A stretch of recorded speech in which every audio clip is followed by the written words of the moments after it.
Tail of the tape, brought to you by Dave & Buster's, the only place to eat, drink, play, and watch sports. You can see both guys are 2-0, but there is a big difference in that age. That can be a difference both in maturity and in endurance. The reach, virtually identical. Here's Michael C. Williams. Ladies and gentlemen, good evening and welcome. As tonight, Miller Lite presents the return to Boise, Idaho for Bellator MMA. Tonight, here we get the action underway in the prelims. We start with 3 5-minute rounds in the light heavyweight division. Introducing the blue corner first. At 6'2", weighing in 205 pounds even. His professional record undefeated early on at 2-0. He fights out of Boise, Idaho. Introducing Emilio the Jet Trevino. And across the cage, his adversary fighting out of the red corner at 6'3", weighing in 205 pounds. As a professional, he too stands undefeated at 2-0. He fights out of Kent, Washington, presenting Sua the Savage Tuani. In charge of the action, your referee, Tom Supnet. So Tom Supnet, our referee for this first fight in our return to Boise, Idaho. Sua Tuani and Emilio Trevino, both set to make their Bellator debut. Tonight's fight clock brought to you by Miller Lite. Great taste and only 96 calories. Blue gloves for Trevino, red gloves for Tuani.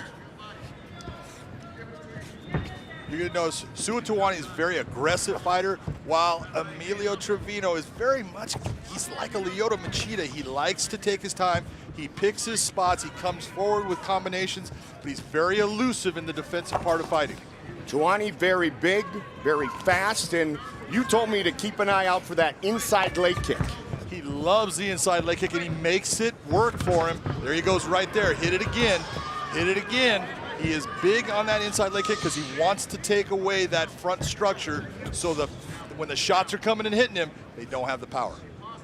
Boise zone, Emilio Trevino, southpaw. He will switch his stance back and forth. Would love to get a victory here. 4 amateur fights, 4-0 during that time, and a big shot just landed from the right hand. Big right hand. It definitely, Sua felt it, and that's why he's going after him. He felt that shot, and he wants to return it when he needs to. Stay calm. You're going to get hit. This is fighting. Do what you have trained to do. You can see what we were talking about a moment ago, partner, about how Sua has fast hands and likes to be aggressive. And he is aggressive, and sometimes it's very difficult when you're fighting someone like Emilio, who is elusive and is not right there in front of you all the time. When you think he's going to be there and you throw and you miss, it starts to frustrate you. He needs to just take his time, say, it's okay if I miss, just reset and come back at him again. All stand up thus far. Red gloves for Tuani, blue gloves for Boise zone, 23-year-old Emilio Trevino. Head kick.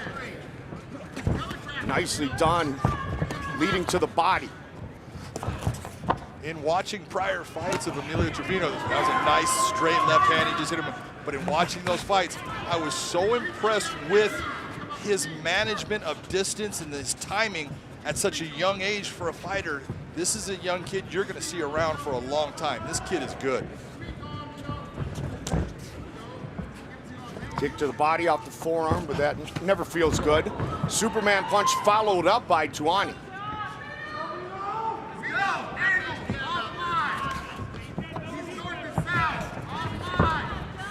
Tuani taking a lot of big shots. Those looping shots, when they miss, it burns a lot of energy because you have to control your body position and your balance by missing that shot. And Trevino has proven to be a very calm and patient fighter. It's the one thing that I saw out of him, Mike, when I was watching tape on him.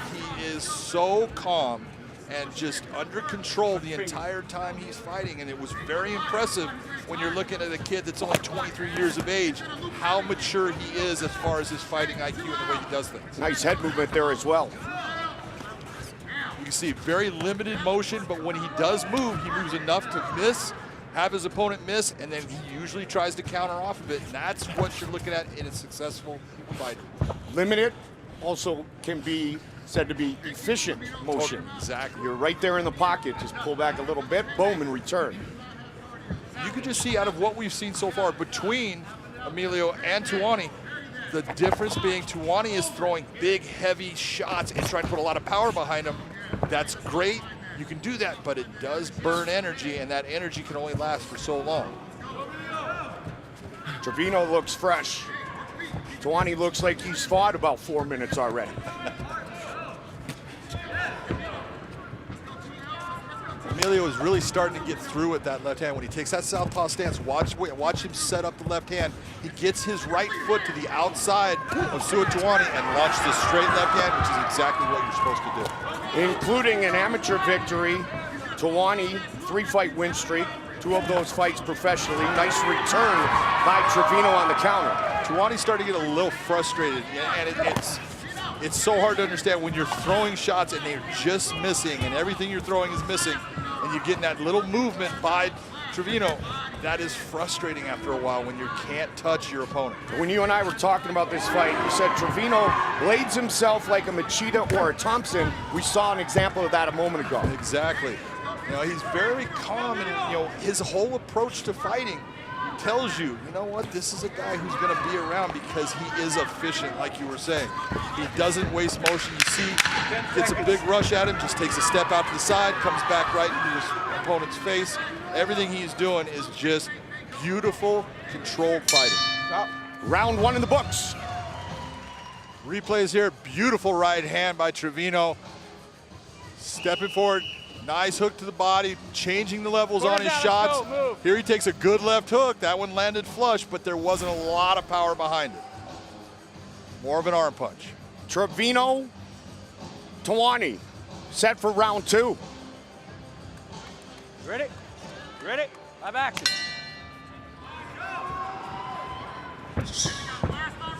Let's see if Trevino can continue to be the patient and more efficient fighter. In the first 5 minutes, that was certainly the case. No doubt about it. If you're going to look at who won the round, Emilio Trevino, that's the guy that controlled the action of the fight. He landed the better strikes. There was no grappling involved, but he is the guy that took the 10-9 in that round. Both men 2-0.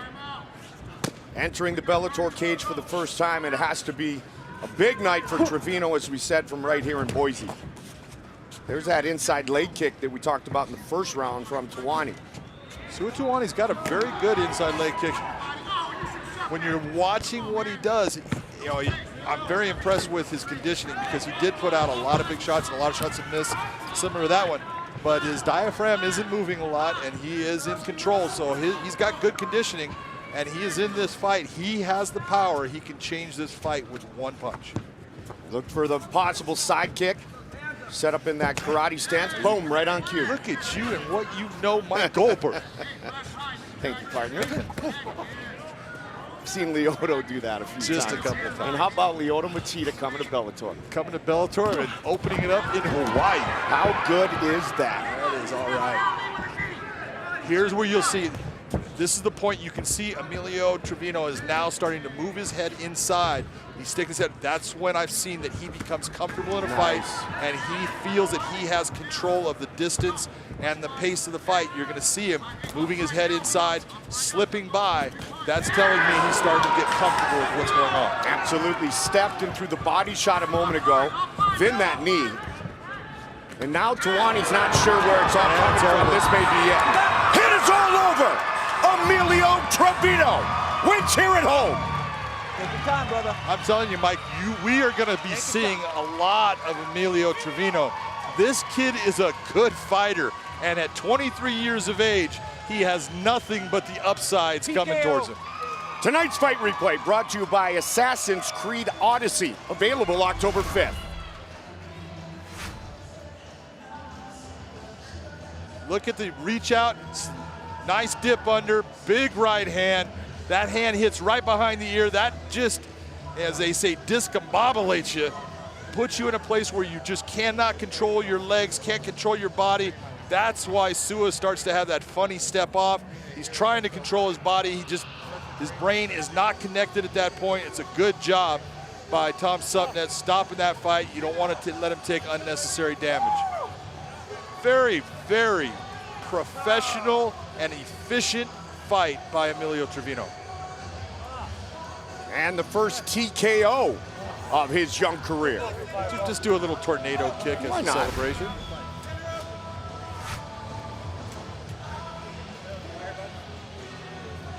Started to break him down to the body. John finished him with that punch that we saw a moment ago. Let's make it official, Michael C. Williams. Ladies and gentlemen, inside the Bellator cage, it comes to an end. 1 minute, 55 seconds into round number 2. The winner by TKO, still undefeated, Emilio the Jet Trevino. Congratulations to the Jet. Second round TKO.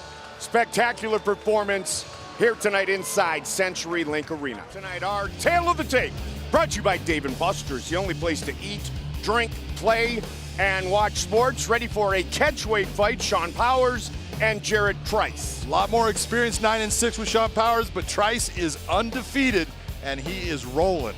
Michael C. Williams with the introductions. Ladies and gentlemen, tonight here at Bellator 205, we now go to 3 5-minute rounds at a catch weight of 190 pounds.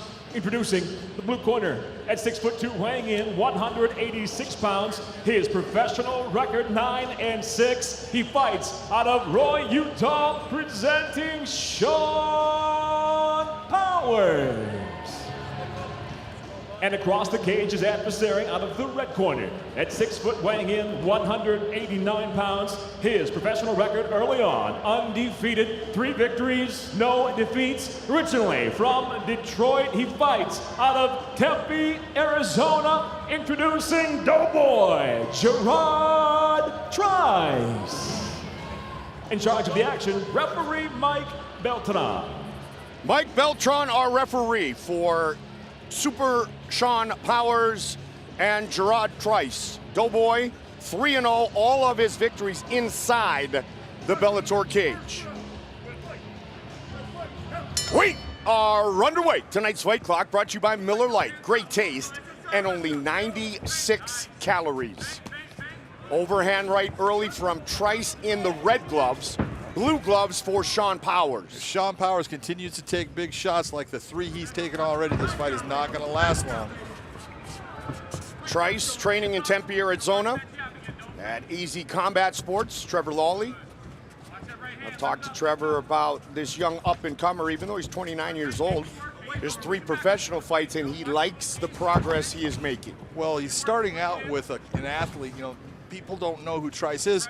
This guy was the national champion Greco-Roman wrestler at heavyweight and was given the wrestler of the tournament in the nationals. That's how good his wrestling ability is, but he is learning to be a mixed martial artist, and his stand-up game has really progressed. He is doing things that we did not expect him to do at this stage of his career, and you can see he is comfortable in the stand-up. That he is not looking for in diving for takedowns. 6-time University National Wrestling Champ, 3-time All-American at Central Michigan. John talked about the honor of being Wrestler of the Year. Trice was truly an Olympic hopeful, but he's very comfortable on the feet thus far. A couple of minutes into this matchup.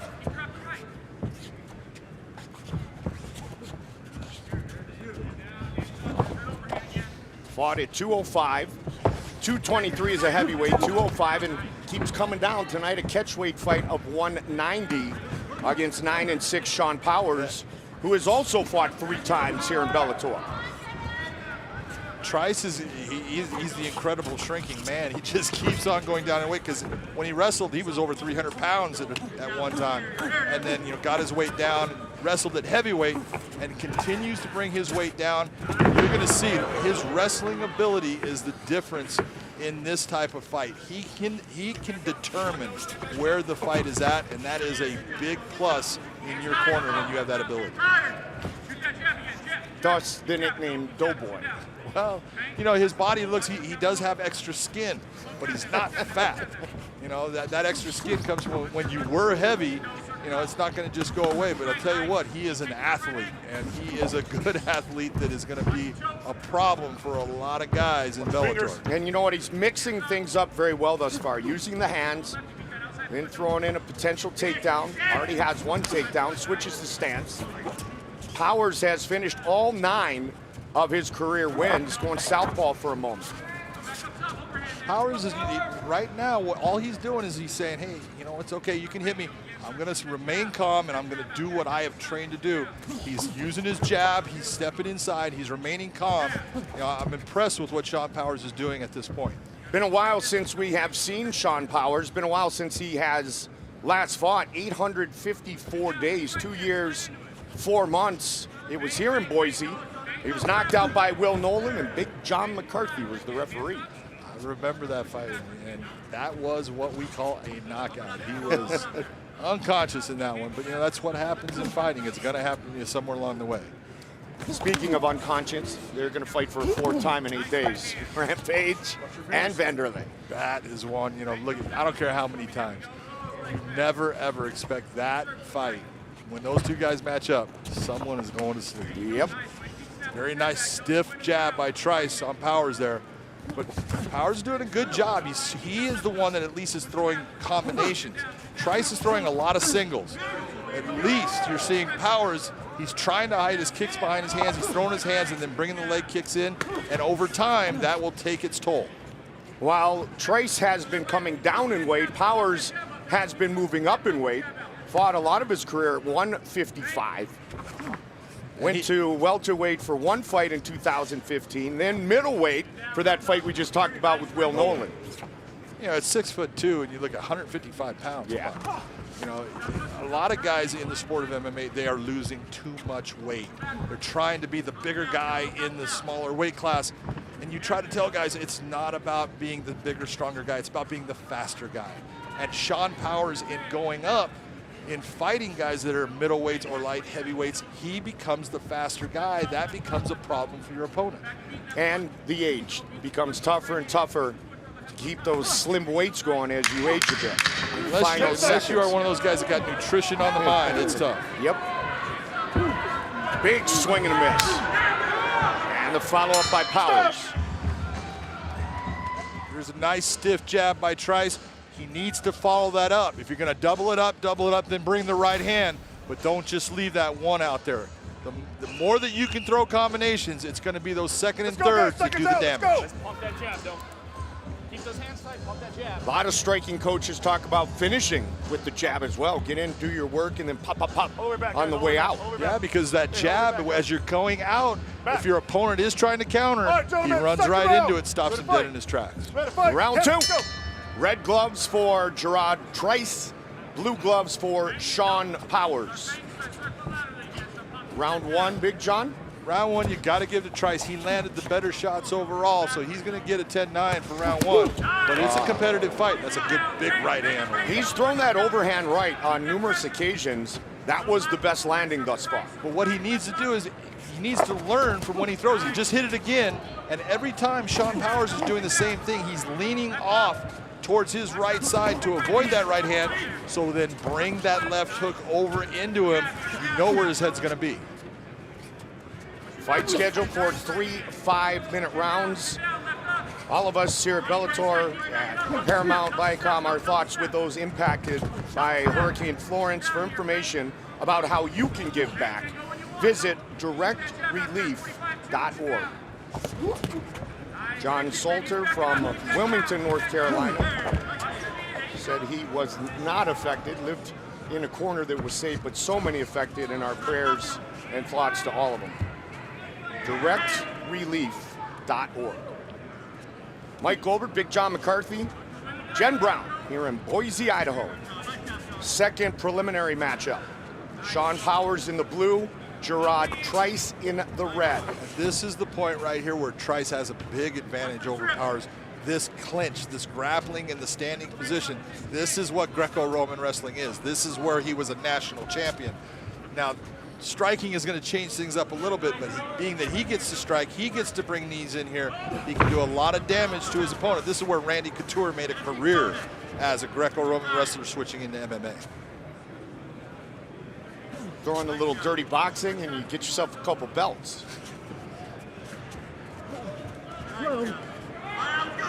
A little bit off target with that knee that Sean Powers brought up. A nice job.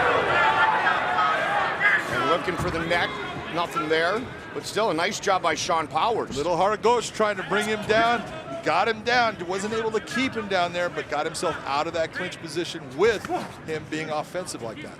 Yeah, all of a sudden, Trice said, you know what, maybe this isn't great. That hook right there landed, left hook. And again, the big thing that we would want to see out of Gerard Trice, quit throwing singles, start throwing some combinations. Well-timed kick by Powers. You can see now that Sean Powers is trying to look to where Trice will shoot for another takedown attempt and try to time it with a knee or a kick. Get him leaning over one way or the other. Big swing and a miss again.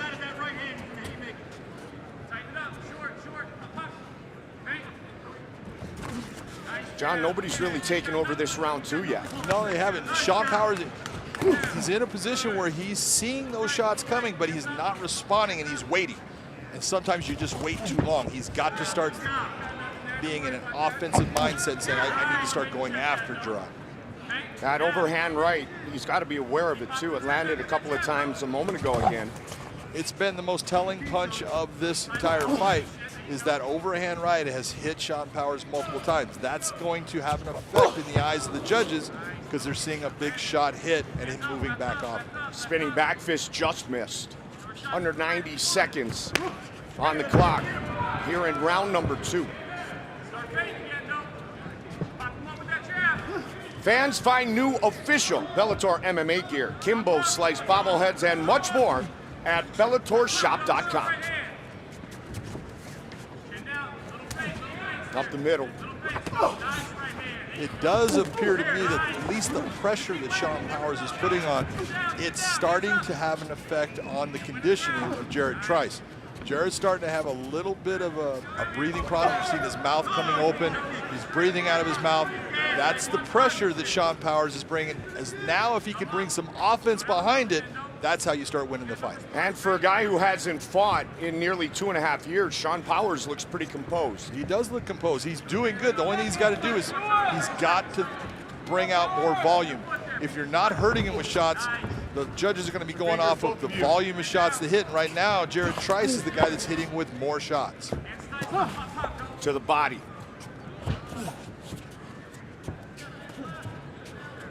There was that one takedown, momentary side control in round 1. A little toss that lasted about 3 seconds in round 2. Everything else on the feet.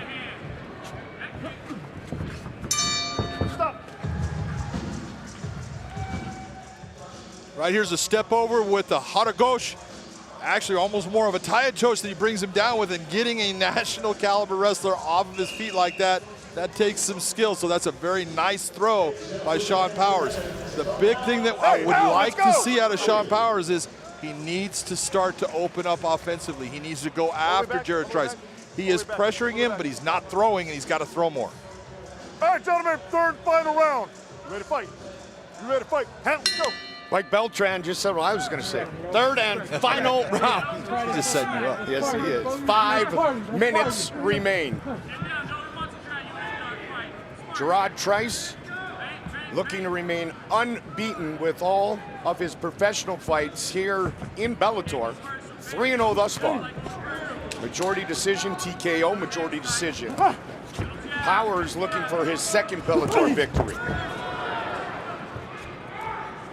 And listening to Sean Powers' corner, you know, I hate when corners become cheerleaders. You're not there to be a cheerleader. Sometimes you're there to bring, you know, if your fighter's losing, you want to bring him up. But give him information that he needs to go out and perform at a higher level and win this fight. Tell him, I need more offensive action out of you. I need more combinations. Don't wait. Don't stand there in front of him and not throw. Give me some offense. You do that, you're going to help your fighter in winning this fight. So you want to hear, you're doing well. I like the way you're fighting. Let's look for X, Y, and Z. Absolutely. Show him the openings that are there. There are openings. And you as the corner are supposed to see those openings. When Gerard Trice takes a step to his left and there's an opening for you to throw that left hand, tell your fighter so he then has the opportunity to see it and do it. Powers with some good takedown defense in this matchup. He was hopping on one leg, BJ Penn style a moment ago. It bounced off the cage, ducked out of the way. Trice is very dependent on that overhand right tonight. Well, that overhand right, every time he throws it, even if it doesn't connect good, it keeps Powers off of him. It makes Powers move back. In essence, it's stopping his offense, and that's going to make it to where Jared Trice doesn't have to deal with anything coming his way. So if Sean Powers knows it's probably going to come a couple of times still in the final 3 minutes, what does he do to counter? Sean Powers, if you're going to wait, and you're going to wait for that right hand to come because you want to counter it, well then counter it, but that's not what he's doing. You can see, look at how he's waiting. Okay, finally through, there was nothing on those shots. Now we start to get some offense. Give me something. Don't stand there and wait. If you're waiting, time is running by. You've got to give something for the judges to say, I see what you're doing.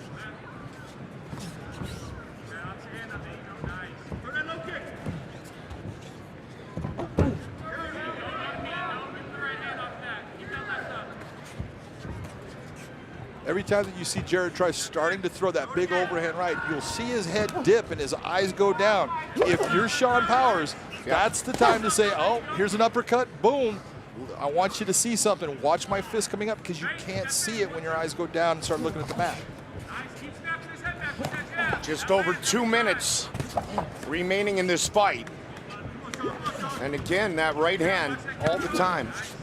And Powers really, he holds his hands low, especially, you see it right there. Yeah. So he holds his hands low, which helps Trice come over the top. Even if he doesn't connect, like you said, at least he's working against his opponent and his opponent's ability to establish offense. Exactly, and you know, I can understand where Powers' corner is looking, saying, well, he's moving forward, he's putting pressure, that's good. It's great. Give me offense off of it, and it's gonna be much better. Trice throwing in some uppercuts, some body shots, changing levels here in the latter part of the third and final round.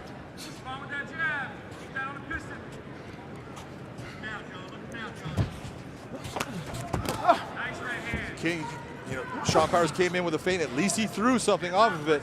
Throw it right there. He starts to bring his leg up, doesn't throw the kick. Be offensive. There you go. That's what we're looking for. You know, Jared can sit there and shake his head like nothing, but no, that is what is going to win you the fight. Don't stand there and just wait. You can wait yourself to a point of the fight is over and you lost it because of it. At this point, it's finish again for Sean Powers. Mentioned earlier, he has finished all 9 of his career victories, or very likely go down to a decision loss. And Jared Trice moving to 4-0. 30 seconds. See, again, waiting, go after him. Start to be offensive.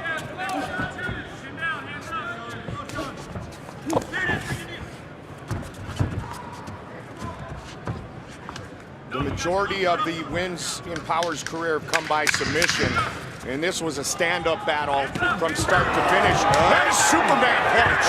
Off of a spinning back fist. You'll notice that when Trice puts Powers to the ground, he was stopping going after him because Powers is known to have a good submission game off of his back. Trice didn't want any part of it. Can you push off the cage a little Showtime style too? Take a look at it. Our replay brought to you by Assassin's Creed Odyssey. Available October 5th. 2 guys trying to do 2 big-time offensive actions using the fence. Yeah, a little bit. Nice job as Sean Powers hits him and Trice is going for the spinning back fist. He gets run over. He's not hurt by the punch that was knocking him down. It wasn't the punch. It was more of Sean Powers coming, and as he spins, he gets pushed down. That's why he hits the ground. Sometimes that's not what the judges are going to see. They see it and they think, oh, maybe that hurt him. That put him down. We'll give him a mini Showtime punch. Not quite as thrilling as that Showtime kick. No, I think Showtime did that just a little bit better. I think he did. Fight in the hands of the judges now. All right, the decision is in, and here's Michael C. Williams. Ladies and gentlemen, having gone the distance, we'll go to your 3 judges at cage side. Your first judge, Brian Miner, scores the fight 29-28, scoring the fight for Trice. Your second judge, Michael Bell, scores the fight 29-28, he sees the fight for powers. Your third and final judge at cage side, Scott Marker, scores the fight 29-28, seeing it for the winner by split decision, Doughboy Gerard Trice. Had him nervous for a second there. Had him nervous, and you know he should be, and he's got to learn from that. He's got to learn, hey, you know, I need to go out and perform, and I need to make the judges understand I am dominating this fight. Our tail of the tape, brought to you by Dave & Buster's, the only place to eat, drink, play, and watch sports. Heavyweight matchup, Big John. Both guys are 4-0. Look at the difference in age, 26-37 and 6'8" to 6'3". I am excited about this fight. Reach is virtually identical. Michael C. Williams. Ladies and gentlemen, tonight, Miller Lite presents Bellator MMA from Boise, Idaho. We now go to the heavyweight division, set for 3 5-minute rounds. Introducing the blue corner, at 6'3", weighing in 243 pounds. His professional record undefeated at 4-0, fighting out of Salt Lake City, Utah, Ben the Tongan Nightmare Moa. And across the cage, his adversary out of the red corner at 6'8", weighing in 240 pounds even. As a professional, he too stands undefeated at 4-0. He fights out of Fort Lauderdale, Florida, Steve Mowry.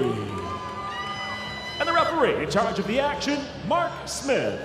Mark Smith, our referee for this heavyweight fight. Both men are 4-0. Both men, Moa and Mowry, have finished all 4 of their fights. Here we go. Tonight's fight clock brought to you by Miller Lite. Great taste and only 96 calories. Salt Lake City's Moa in the blue, Steve Mowry in the red gloves. Reach advantage for 6'8", 240, Steve Mowry. Everybody that Ben Moa has faced, he has just annihilated. He is a fast-handed and heavy-handed fighter. Steve Mowry, being as long as he is, needs to keep Moa away and outside. That's going to help him, but Moa's got a big reach. It's going to be an interesting fight, Mike. Ben Moa, 3 finishes in the first round, 1 in the second round. In his only amateur fight, he scored a 44-second TKO, so don't blink. Everybody I talked to has told me, hey, for a heavyweight, not only does he hit hard, he's fast. He's hard to deal with in the beginning, but that shot right there, that knee to the midsection, that's what Mowry needs to do. He needs to attack that body. If he attacks the body, it's going to slow Moa down.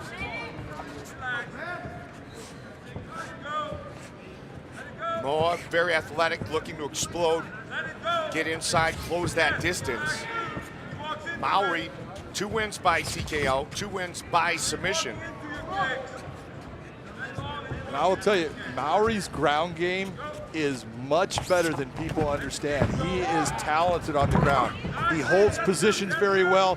He becomes very heavy.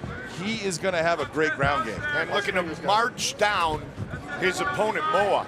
Yeah, and you can see where he trains with Henry Hooft is what I'm going to get into, as you know, but he's got the Dutch walk going right now. He's just going to walk him down, doesn't he? And that's but not only does he have that walk coming down, you see him cutting an angle, putting pressure on Moa, and then when Moa comes over the top, you see him taking his head and looping it out of the way, giving distance. Everything he's doing right now, he's fighting. Oh, that was a nice shot he just took, but he's fighting a good, calm, smart fight. And getting this to the ground is a smart idea by Steve Mowry. And right into side control. And you look at what, when you're taking him to the ground, you're taking away the kinetic energy that Ben Moa can generate with those big legs and those big hips. He is a powerful guy. So why do I want to fight a big, powerful guy in the stand-up? Let me put him on the ground where he cannot hurt me. Arm triangle and triangle. Submission finishes. Here you go right here. There's It is all over, just like that. Wow. That's what I was talking about with Mowry. His ground game is much better than people realize, and he quickly isolated the arm, went with the Americana, gets his tap. That's why Steve Mowry is going to be a force in the heavyweight division. Tonight's fight replay brought to you by Assassin's Creed Odyssey. Available October 5th. Americana and tap. Here he goes, forcing that takedown, gets to the double leg. His head's inside, he's okay. He's got side control off of it. Good positioning. Brings you look at that leg coming over the top to stop it. As he pushes the arm away, goes for the arm. Here's your Americana, brings it back. Beautiful job by Steve Mowry. That did not take long. He cranked on it, and boom, just like that. And look, Mowry's a big, strong kid, man. You know, at 6'8", the one thing I'm super impressed is he is lean. He doesn't care about meeting that 265-pound limit. He's coming in at 240 pounds, but it's a solid 240 pounds that he can control, and he is strong at. Ladies and gentlemen, inside the Bellator cage, the tap comes by way of an Americana. Officially, 2 minutes, 40 seconds into round number 1. The winner by submission, still undefeated, Steve Mowry. Mowry remains unbeaten. He will visit with my partner, Big John McCarthy. Big, tall Steve Mowry. That was a beautiful exhibition of being a calm, intelligent fighter facing a guy that's got a lot of power, a lot of speed. What was it like standing in there against Ben Moa? No offense to Ben Moa, but Ben Moa is like a C-level grade of the dudes I train with every day. So shouts to all my training partners. Ben, if he continues to keep doing this, I know he's going to be successful, but I was just another level of ready. I knew it. I knew my coaches and my training partners and I put together the pieces perfectly, and I knew it was going to come together like this. So it's just a huge blessing. I'd like to thank God, first and foremost, for everything. And I can't wait to get back in here and do it again. What do you say, guys? I talked about your ground game while you were fighting. I said you have an underrated ground game, and if you take this fight to the ground, you have a big advantage. What were you thinking when you finally got that takedown? I knew that he was toasty. I'm sorry. I'm not trying to be arrogant. I knew he was tough. I knew he was going to come in here ready to put somebody to sleep, but that guy wasn't going to be me, and I could feel how he felt on the ground. I knew I was going to find something. Well, you found something. That Americana was beautiful. You set it up, you brought the leg over, he put his hands out there, and you got that Americana. Congratulations on your opening Bellator debut fight. Beautiful fight. Ladies and gentlemen, your winner, Steve Mowry. So well done, Steve Mowry. Our tale of the tape brought to you by Dave & Buster's, the only place to eat, drink, play, and watch sports. No relation to Vanderlei, Jose Naldo Silva, and Adam Borage, who is very young and talented. I will tell you that Adam Borage's record is actually 11-0 at this point. 25-6 for Jose Naldo, but look at the age difference. Borage is young and fast. We'll see what happens in this fight. With the official introductions, Michael C. Williams. And now, ladies and gentlemen, here at the CenturyLink Arena, Bellator MMA presented tonight by Miller Lite now goes to 3 5-minute rounds in the featherweight division.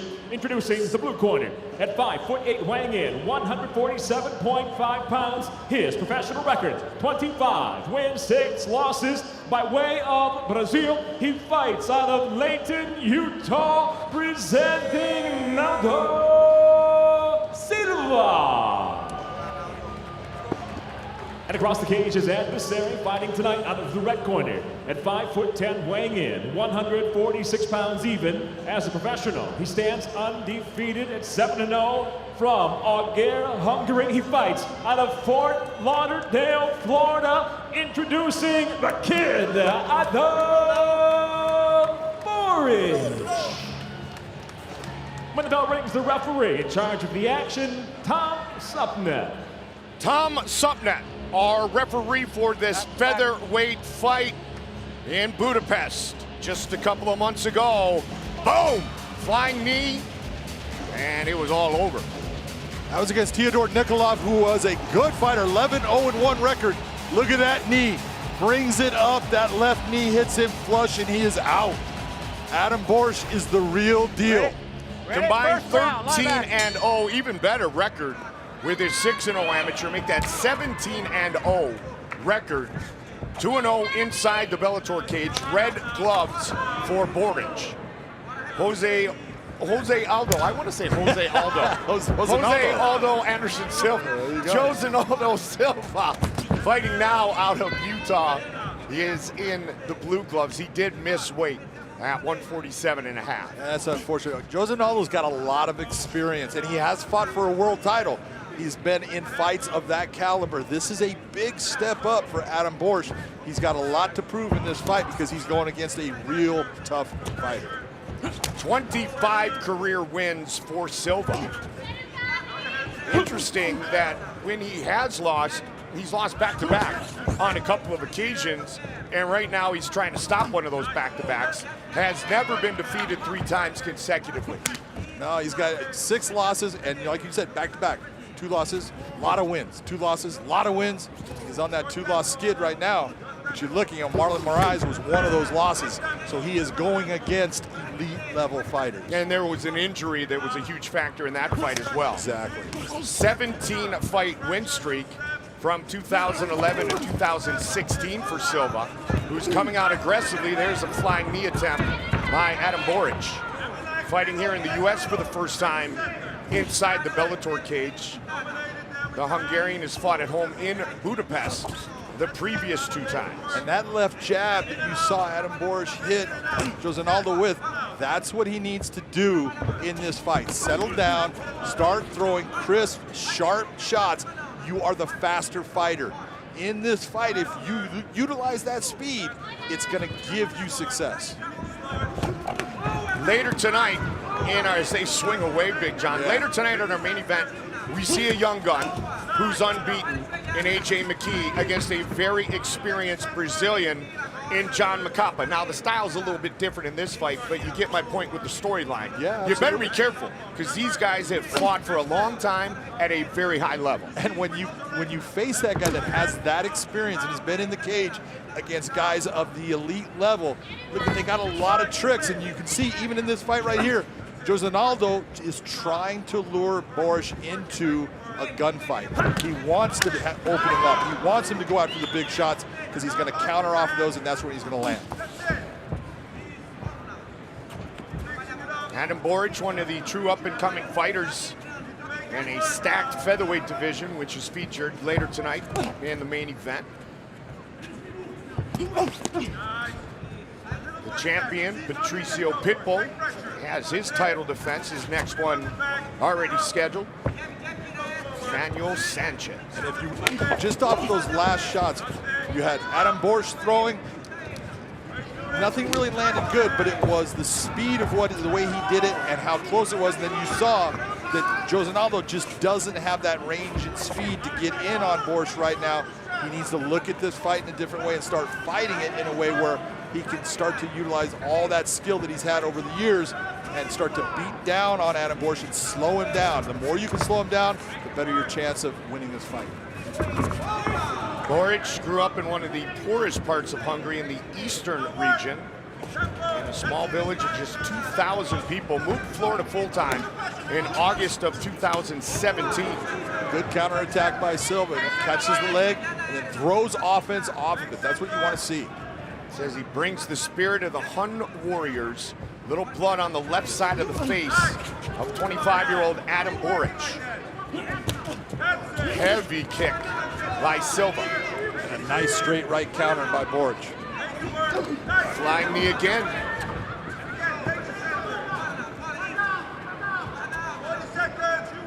You can see that Borage is starting to feel comfortable with the range and distance of the fight, and that's going to be what is going to allow him to open up those attacks like that flying knee.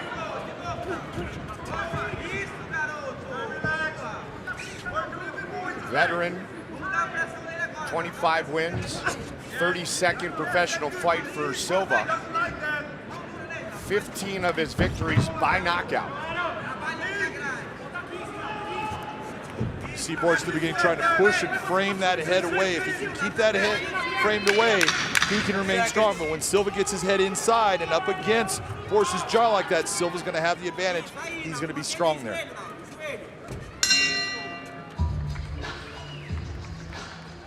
Round 1 in the books. Who do you give it to?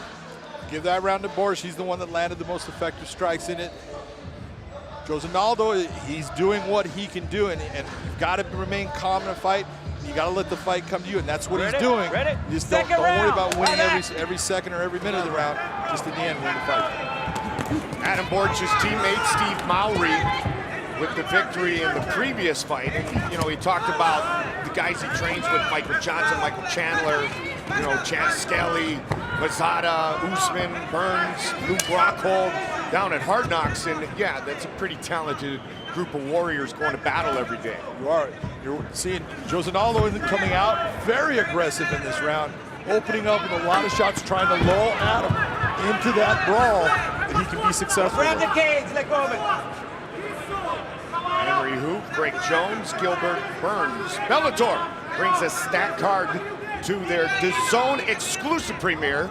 September 29th, the Welterweight World Grand Prix kicks off with the trilogy fight between Douglas Lima and Andrei Korshkov, plus the historic fourth clash between legendary superstars Vanderlei Silva and Rampage Jackson. Our main event, a battle of champions, as the middleweight champion Gegard Mousasi faces the welterweight champion Rory McDonald, with Mousasi's belt on the line. Available only and exclusively on DAZN. You can see in this position, Josinaldo he's complaining about the position. He's got the advantage.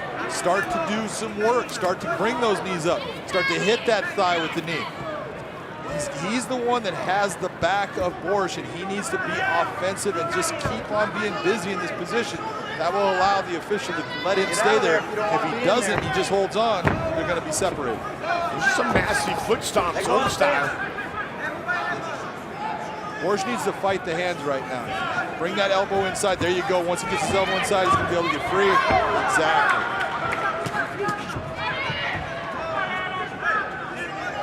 Good showing here thus far in round two for Josinaldo Silva. It is. Came out really aggressive. Got to Borage's back. Wasn't able to do anything with it, but he's been the one controlling where the fight is at and the pace of the fight at this point. Borage, 25, began his Thai boxing training at age 17, MMA training at age 19. Won his first Kempo tournament after just 3 months of training. Over the top on the counter. The kick was heavy. Just past the midway point of this 3-round fight.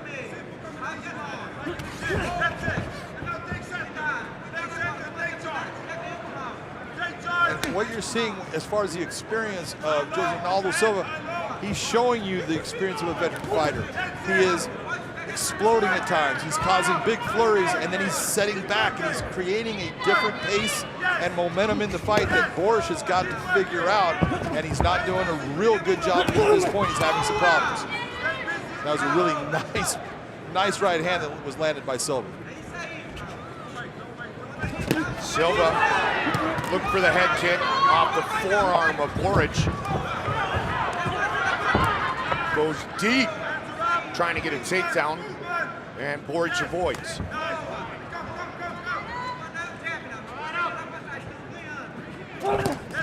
Silva switches his stance, as you see quite often.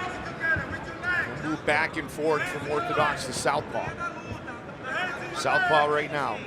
Blue gloves for the Brazilian, red gloves for the Hungarian.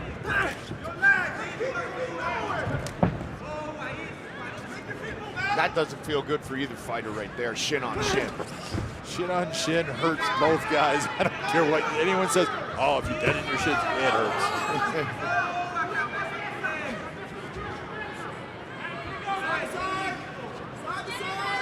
Take charge out of him! Underhook high, control this!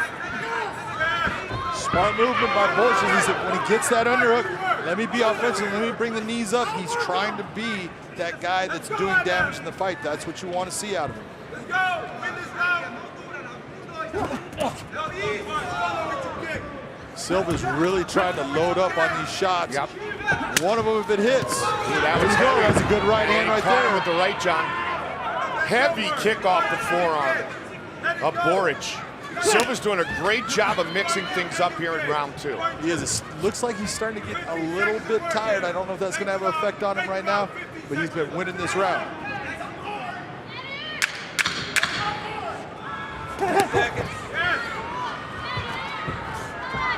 Good movement to get. He sees that, he sees Borage coming out. He knows the flying knee's there.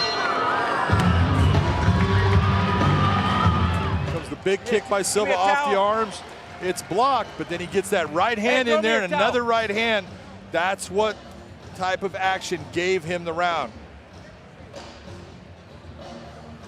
The Muay Thai Training Center, which is home to Josinaldo Silva, is the one that Rafael Lovato Jr. visits for a couple of weeks before every fight. Okay, go. Heads over to Curitiba, where they just breed strikers. They just breed killers. They just killer strikers, many of them named Silva.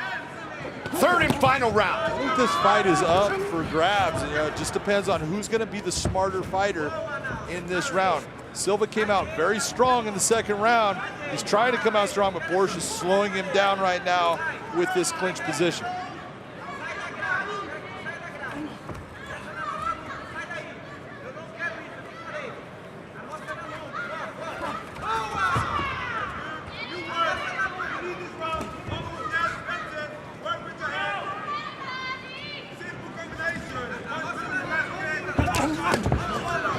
Good left hook by Borage. You can see the body positions at times. When Borage is ready and he's leaning forward, he's telling you he wants to be offensive. And you'll see Josinaldo start to actually sit back on his leg, waiting for that attack. He cannot sit. He's got to go after Borage. Boom. Did Silva do enough to win round two in your mind? I do think he won it. That's why I think this is the third round. I think this fight's up for grabs.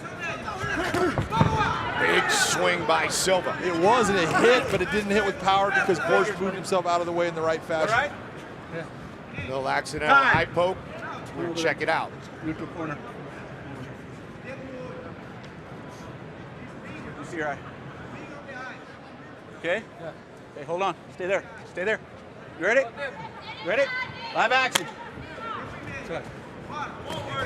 Just the push off of Borage.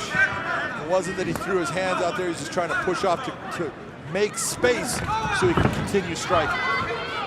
Silva does a great job of coming forward, ducking under, and then finishing with that left. Yeah, nice.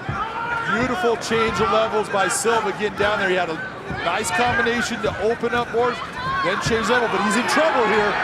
Borage has got great position, and he's got that in time.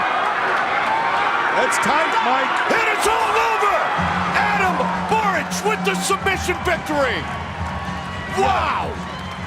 You have to really be impressed with a kid that is coming out fighting an experienced fighter, loses the last round, and says, you know what, I'm gonna take this round, takes a position, and chokes out Josinaldo Silva.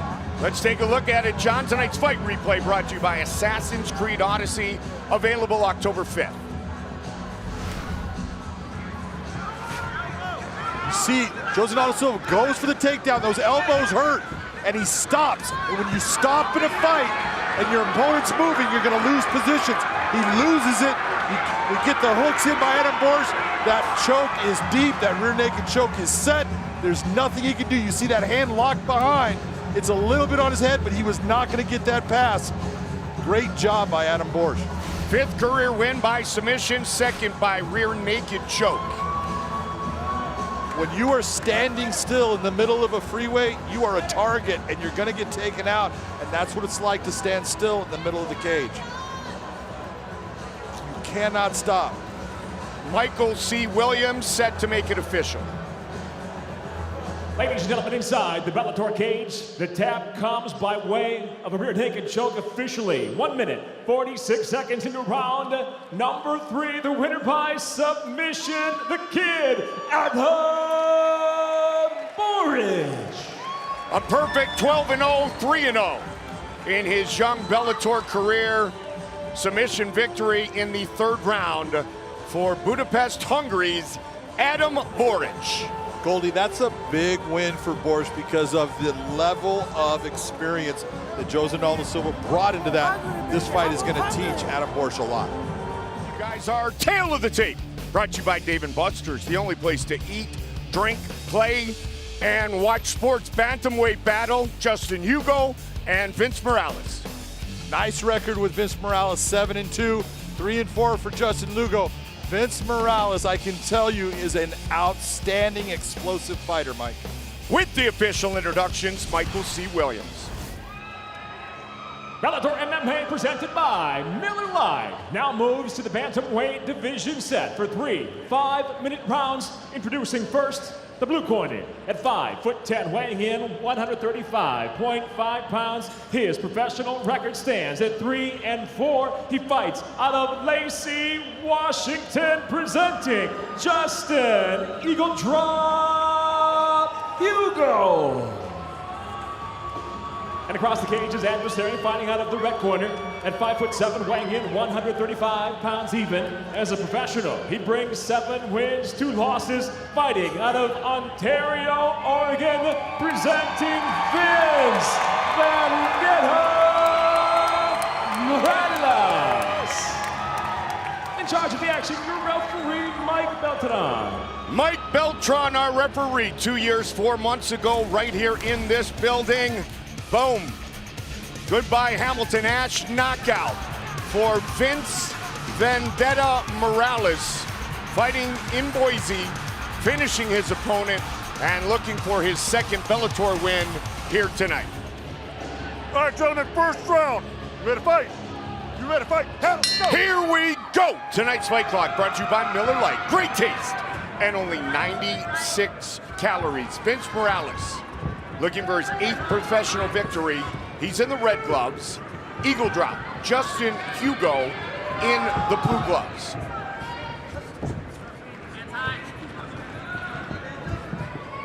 I've watched Vince Morales numerous times in his fights, and he is a very composed and fast fighter. He moves quick, he has quick hands, and when he hurts people, he finishes them. Justin Hugo with a USA Wrestling tattoo on his side. I guess if you're going to put that on your body, you better be able to wrestle, right? Well, or maybe it's a ploy where you make someone think that you can wrestle. Really? I'm sure that he can. Coming from Idaho, there's a lot of good wrestlers here in Idaho.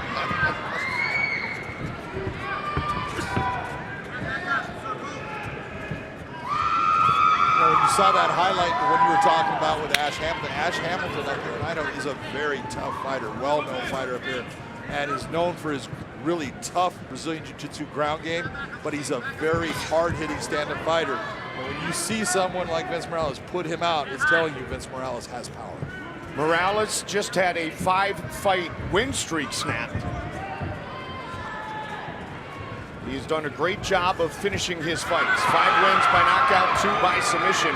Has not lost a decision, or at this point, has not finished his fights or gone to decision in his victories. You're seeing Vince Morales starting to find the range on that left hand. That left hook has hit him several times, and he keeps on setting it up. That left hook might be the difference in this fight for him. And now they check his fight card, John. He has not gone the distance. A couple of losses have been by submission, and they have been in the second round. So 9 fights, no judge's scorecard yet for Vince Morales. 7 of them have gone his way. Justin Lugo doing a good job with movement, trying to create a distance. He's trying to turn on that punch. When he throws it, you can see a difference in the balance factor of the way both guys approach the fight game. Look at the footwork on Vince Morales, and look when he comes in, how balanced he remains when he's throwing. Big difference with Justin Lugo at time. His feet are coming together. That can be a problem if you get hit with that counter shot and it puts you down. Morales looking to close distance again. Born in Caldwell, Oregon, fighting out of Ontario, Oregon.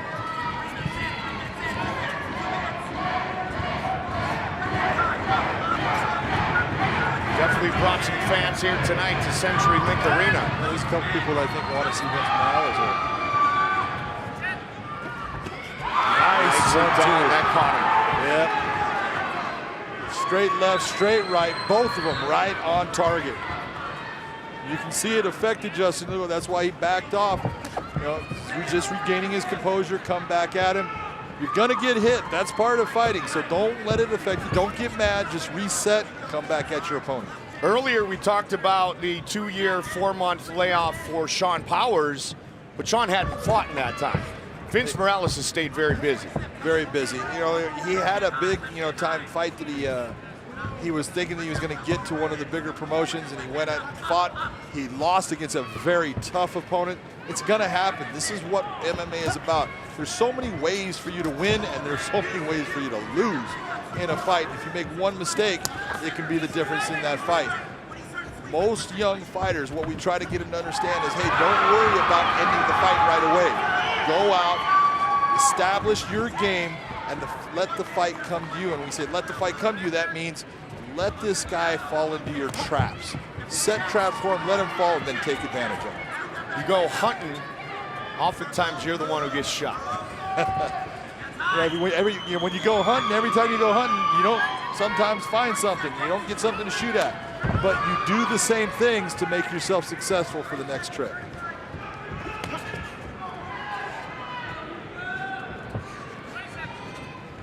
Good kick a moment ago by Justin Hugo. Justin Hugo switches a lot, man. He's switching back and forth all over the place. Very seamlessly.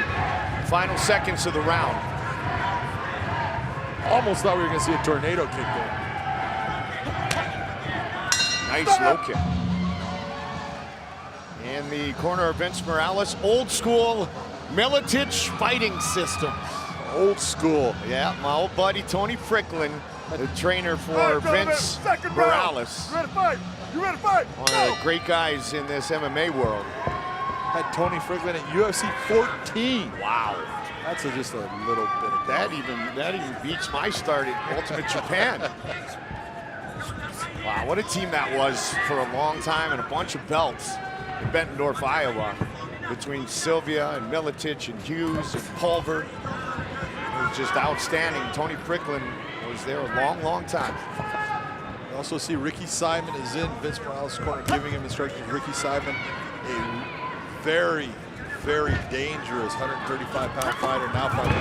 Big shot over the top, and now Hugo on his back. Morales says, let's stand up.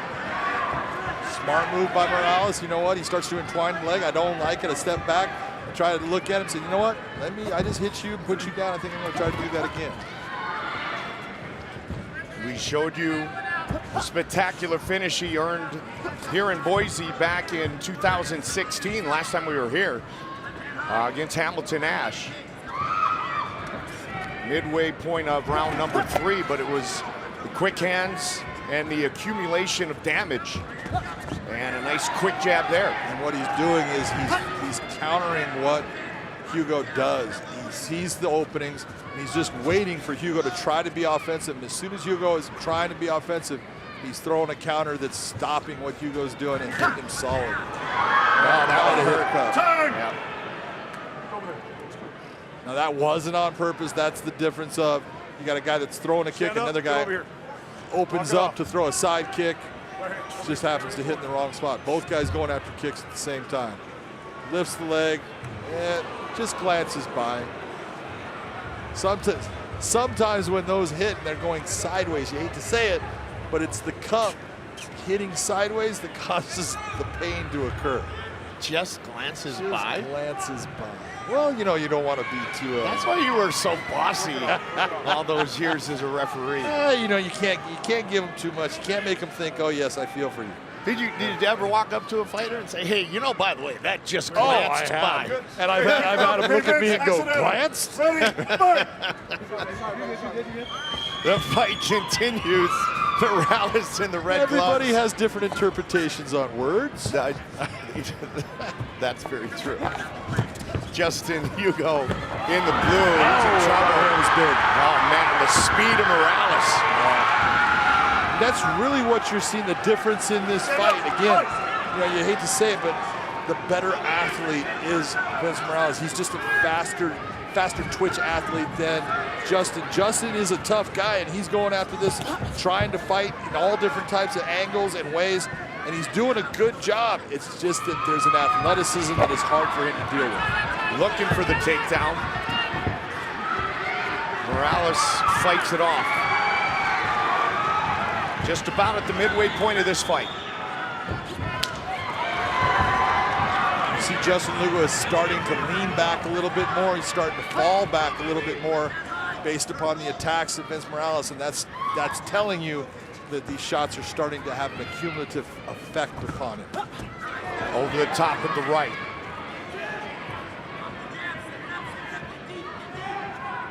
The accumulation of damage. Yeah, there's two more that hit him. That jab is quick. He just fires that.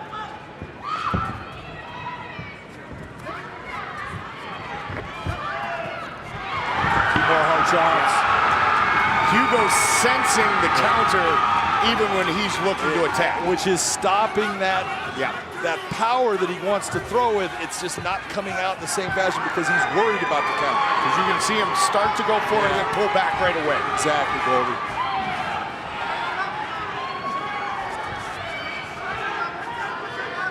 He's a game fighter, man. He's a tough guy, but he's just in against a guy that has an advantage over him that, you want to say God gave him. He's taking advantage of it in building it through training, but that speed is something that speed kills. I always say, if I'm going to fight someone, I'd rather fight the big, strong guy than I'd fight the fast guy. The fast guy is hard for me to deal with. But with all of that in mind, there can always be one strike that ends the fight, regardless if the other guy's in control. Hugo's looking for that. Or something more here in the final minute of the round. You see him reacting even to the feints, and when you're reacting to the feints, that's what gives you the opening for the ones that are coming for real. Stepped in looking to finish this fight. Yeah, he does not have that right now.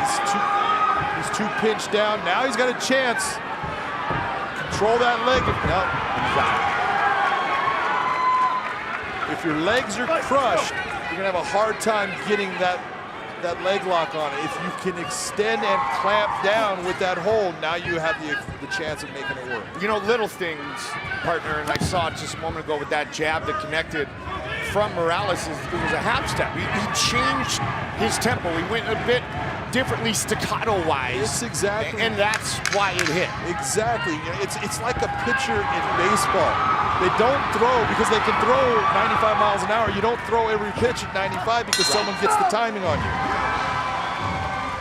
Take a look at the clean strikes. Boom, big right hand by Morales. Also grabs the leg and then decides, I don't want to be in here. I'm going to let him go. But the strikes that Morales, see him coming inside. He's looking.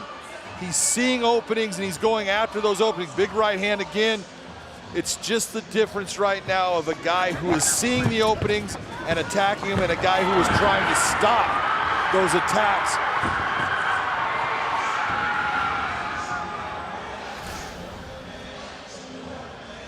So Morales in control with 5 minutes remaining in this three-round battle. Hook to the body. He's also got a little Top of the hour, we are live on Paramount Network. A.J. McKee, John Macapa, our main event of the evening. A.J. McKee 11-0. That is the longest winning streak in Bellator history and the best start in Bellator history. He will put his unbeaten record and his Bellator records on the line later tonight in our main event. Third and final round.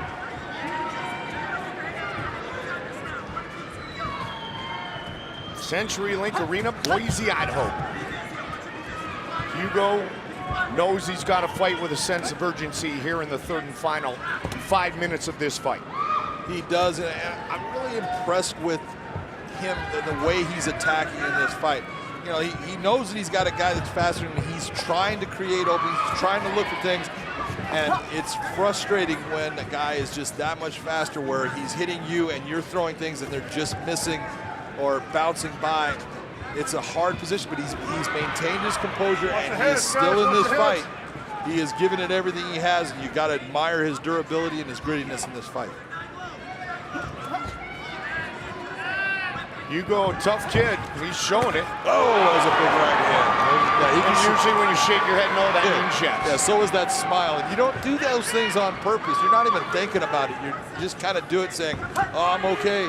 But no, you felt it. Good. Let's go. Pick him up. Watch the cut, guys, both of you. You can see, even in that kick, Morales is now not moving backwards. He's not stepping out of the way of what Justin is bringing.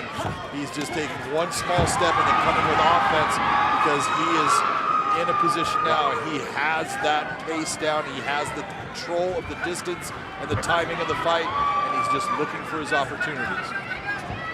Had a little slip and rip there a moment ago. Slide back a little bit, avoid the punch, and fire away.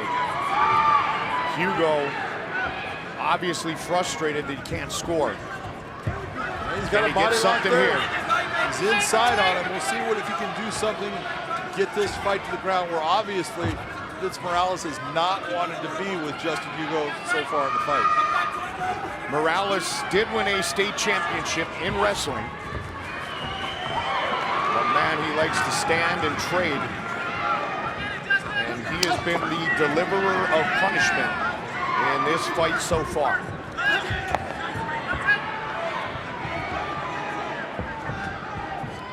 Midway point of the third and final round. He's got that right hand cocked. He's just waiting to unleash it. There he goes again. Good shot, hit him with it.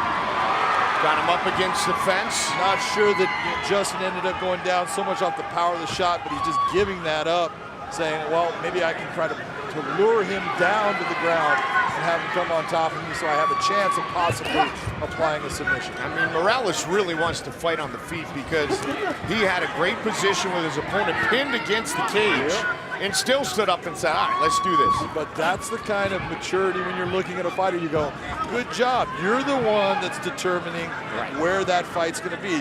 Your opponent falls down, gets knocked down, and you decide, a la Conor McGregor, the second time he fought Nate Diaz, think of the times that he knocked Nate Diaz down and said, nope, step back up, I want you standing. That's control of the fight. That's a guy that is in control of everything that's happening in that cage. This is 90-10, if not 95-5 on the feet. So why go to a possible 50-50 on the ground? Exactly. You know, if you have the advantage, man, put the fight where you have the advantage. Don't let the other guy lull you into fighting his game. And Nate Diaz has the advantage on the ground over a high percentage of fighters in this MMA world. No doubt about it. Oh, that was a good right hand. That's what I talked about. But there was another right hand by Morales. Hugo gonna swing to the finish. One shot can finish this fight. Hugo just landed his best punch so far. 45 seconds.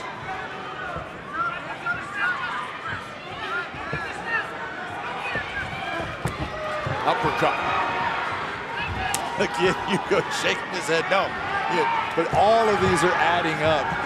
It's so hard to express how much all of those shots start to diminish your ability to stay in the fight. First takedown, true takedown for Vince Morales. Good side control position. He's got his leg turned on the one side, but only 12 seconds left. I don't see Justin Hugo being able to pull off any kind of special submission. What an impressive performance in his return to the Bellator cage for Vince Vendetta Morales. Tonight's fight replay brought to you by Assassin's Creed Odyssey, available October 5th. Beautiful 1-2, hard punches, grabs the leg, but another hard right hand brings Hugo down. Everything that Vince Morales is doing is a guy showing that I am the one controlling this fight. I'm the one determining where that distance of this fight is going to be done at. You know, a lot of people say this is ring or cage control. No, this is outstriking your opponent. This is putting your opponent in bad positions in the fight, landing in volume and also landing with power. Our Tale of the Tape, brought to you by Dave & Buster's, the only place to eat, drink, play, and watch sports. You look at here, they're both close in age, and you look at the records that's showing you there is a lot of experience and maturity standing in this cage. To officially get things underway, here is Michael C. Williams. Ladies and gentlemen, good evening and welcome tonight, live on Paramount Network. Miller Lite presents Bellator MMA here at the CenturyLink Arena in Boise, Idaho. We begin now with 3 5-minute rounds in the lightweight division. Brought to you by Boost Mobile. Boost makes it easy to switch. Switching makes it easy to save. And now, first introducing the blue corner. At 5'9", weighing in, 156 pounds even, the veteran professional brings 24 wins, 10 losses, and 1 draw. Fighting out of Phuket, Thailand, presenting Roger Huerta. Across the cage, his adversary tonight fights out of the red corner. At 5'7", weighing in 156 pounds, entering the Bellator cage for the 20th time. He stands with a total of 19 professional victories, 8 defeats. Fighting out of Natal, Rio Grande do Norte, Brazil, presenting Patricky Pitbull. In charge of the action, your referee, Tom Supnet. Tom Supnet, our referee for our first fight live, El Matador, Roger Huerta. Pitbull, the older one, Patricky. Ready? First round. I got you. Here we go! Tonight's fight clock brought to you by Miller Lite. Great taste and only 96 calories. Huerta comes out southpaw. He's in the blue gloves. Red gloves for Patricky Pitbull. 12 wins by knockout, 6 of those in round number 1.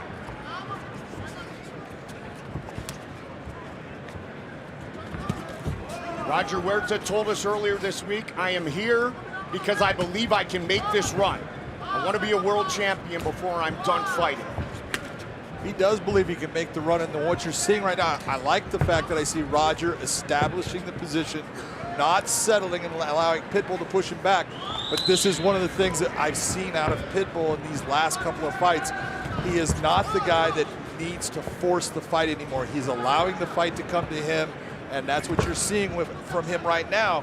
Roger needs to be smart. Roger is the guy that he's not going to put Pitbull out with one shot, but multiples will do it. Where Pitbull has the power, he can put Roger out with one shot. Head kick from Pitbull, and a nice combination. Early in this fight, Huerta switches his stance. Buddy Jay Glazer, we'll see you in 8 days. Jay, loving tonight's card, loving the matchup. And this is a great one to get things started. Roger Huerta. First mixed martial artist to be featured on the cover of Sports Illustrated. May 23rd, 2007, he was just 23 years old. What a big moment that actually was for the sport of MMA. Roger Huerta took all of that pressure, though, and there was an immense amount of pressure because he was the guy on the cover that everyone wanted to take his head off from that point. Roger delivers, and the counter by Patricky. And a heavy kick. But Huerta took it. They're both having good shots right there. Yeah. They're coming to stay tonight. Huerta's looking to hunt them down. Huerta's shot hurt Pitbull, but Pitbull's coming back with shots he's looking, but settle down. Don't wing shots, throw shots. Throw them hard and straight. Wow, both men looking for an early finish. Both guys hitting and hurting each other. Roger's got a small cut somewhere on his nose right there. I think it's at the bridge of his nose. Good dirty boxing. You see him grabbing and throwing that right hand. That's what Roger needs to do. Roger Huerta, 7 first-round wins, 6 by knockout. Yeah, and he is the better wrestler in this. If there's one area that he definitely is the athlete that has the advantage, it's in the wrestling, even though Patricky's gotten very good with his wrestling. Roger does have an advantage. So that dirty boxing, by grabbing a hold and utilizing wrestling to throw shots inside, that's where Roger should be. With the absence from the sport, or at least on this side of the country, because he did fight 5 times in one championship, people, I think, have tended to forget how good Roger Huerta was, is, and still can be. He can be, and I hate to say it, you lose confidence, your mind, you start fighting not to lose instead of fighting to win, and that's where, if you go back and you watch some of Roger's fights, that's where he was at. He says he has a new mentality now and that he wants to be the champion. I know that if I beat Patricky Pitbull, I am putting myself in a great spot to have a chance to be able to fight for that championship. And you know, when you look the way he's fighting hard, but he cannot get into a gunfight with Pitbull. That's not smart. Pick him apart. Just over a minute, flying knee. El Matador's the one pushing forward. I do like what I'm seeing out of Roger because he's saying, man, I'm here to fight. And he's fighting angry. Well, don't fight angry, fight smart. But fight with a fire. Fighting aggressively. Exactly. We talked about that in the prelims. There is a difference. Good shot by Big Roger. shots from Huerta. Looking to finish this fight. These guys are bombing each other, Mike. Absolutely. We've seen this before, though. Especially when it comes down to the Pitbull brothers. You feel like you're all over, you feel you're in control, and boom, just like that, you're on your back.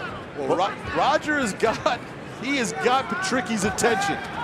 This is not exactly the fight that I think, and that's why you see Patricky Pitbull doing what he did. This is not the fight he expected.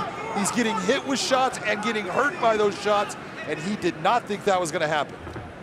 Works very closely with Eric Albarracin, Henry Cejudo's coach. Congratulations to the Olympic gold medalist, Henry Cejudo.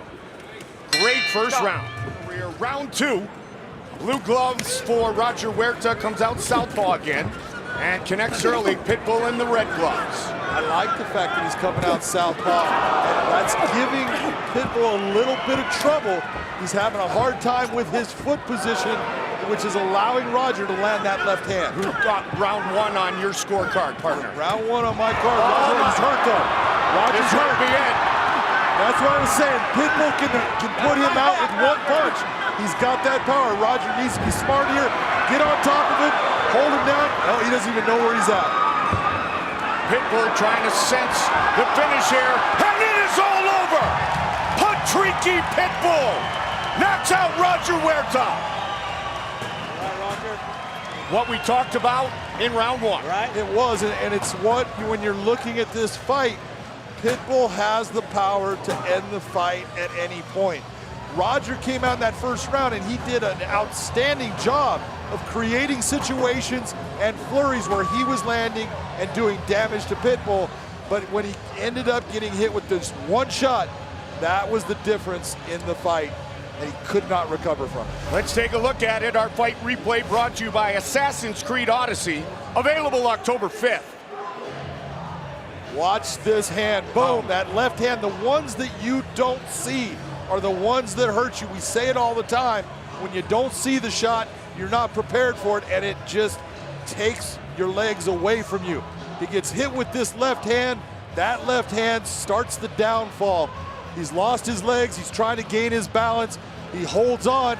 He gets a couple of hits in there, but then again, he couldn't even find Pitbull and gets hit with another shot he doesn't see, and that's the end of the fight. Fourth straight Bellator win for Patricky Pitbull, the longest winning streak of his inside the Bellator cage. Our official decision from Boise, Idaho is coming up next. To make it official, here's Michael C. Williams. Ladies and gentlemen, inside the Bellator cage, it comes to an end. 43 seconds into round number two. The winner by knockout, Patricky Pitbull. Ninth Bellator knockout for Patricky Pitbull. That makes him #1 all time. Broke the tie with Douglas Lima, who has 8 and will fight in 8 days. And Patricky Pitbull will talk to Big John McCarthy. Wow. That was a tough fight. Were you expecting such a tough fight coming out of Roger Huerta in that first round? No primer round. Yes, I think the winning verdict the first round by TKO, but it's a tough man. Doesn't matter who is the next. I want the best. Who is the best? Brett Primos. I want to take my belt. I want to take your head in my hand, but to push your face on the mat. I do this. Stiweri, I come for you. Let's talk about that second round. You hit him with a left hand that hurt him. It hurt him so bad he couldn't even find you in that fight.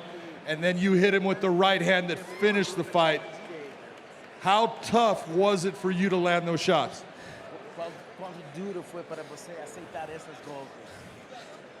Don't care, doesn't matter.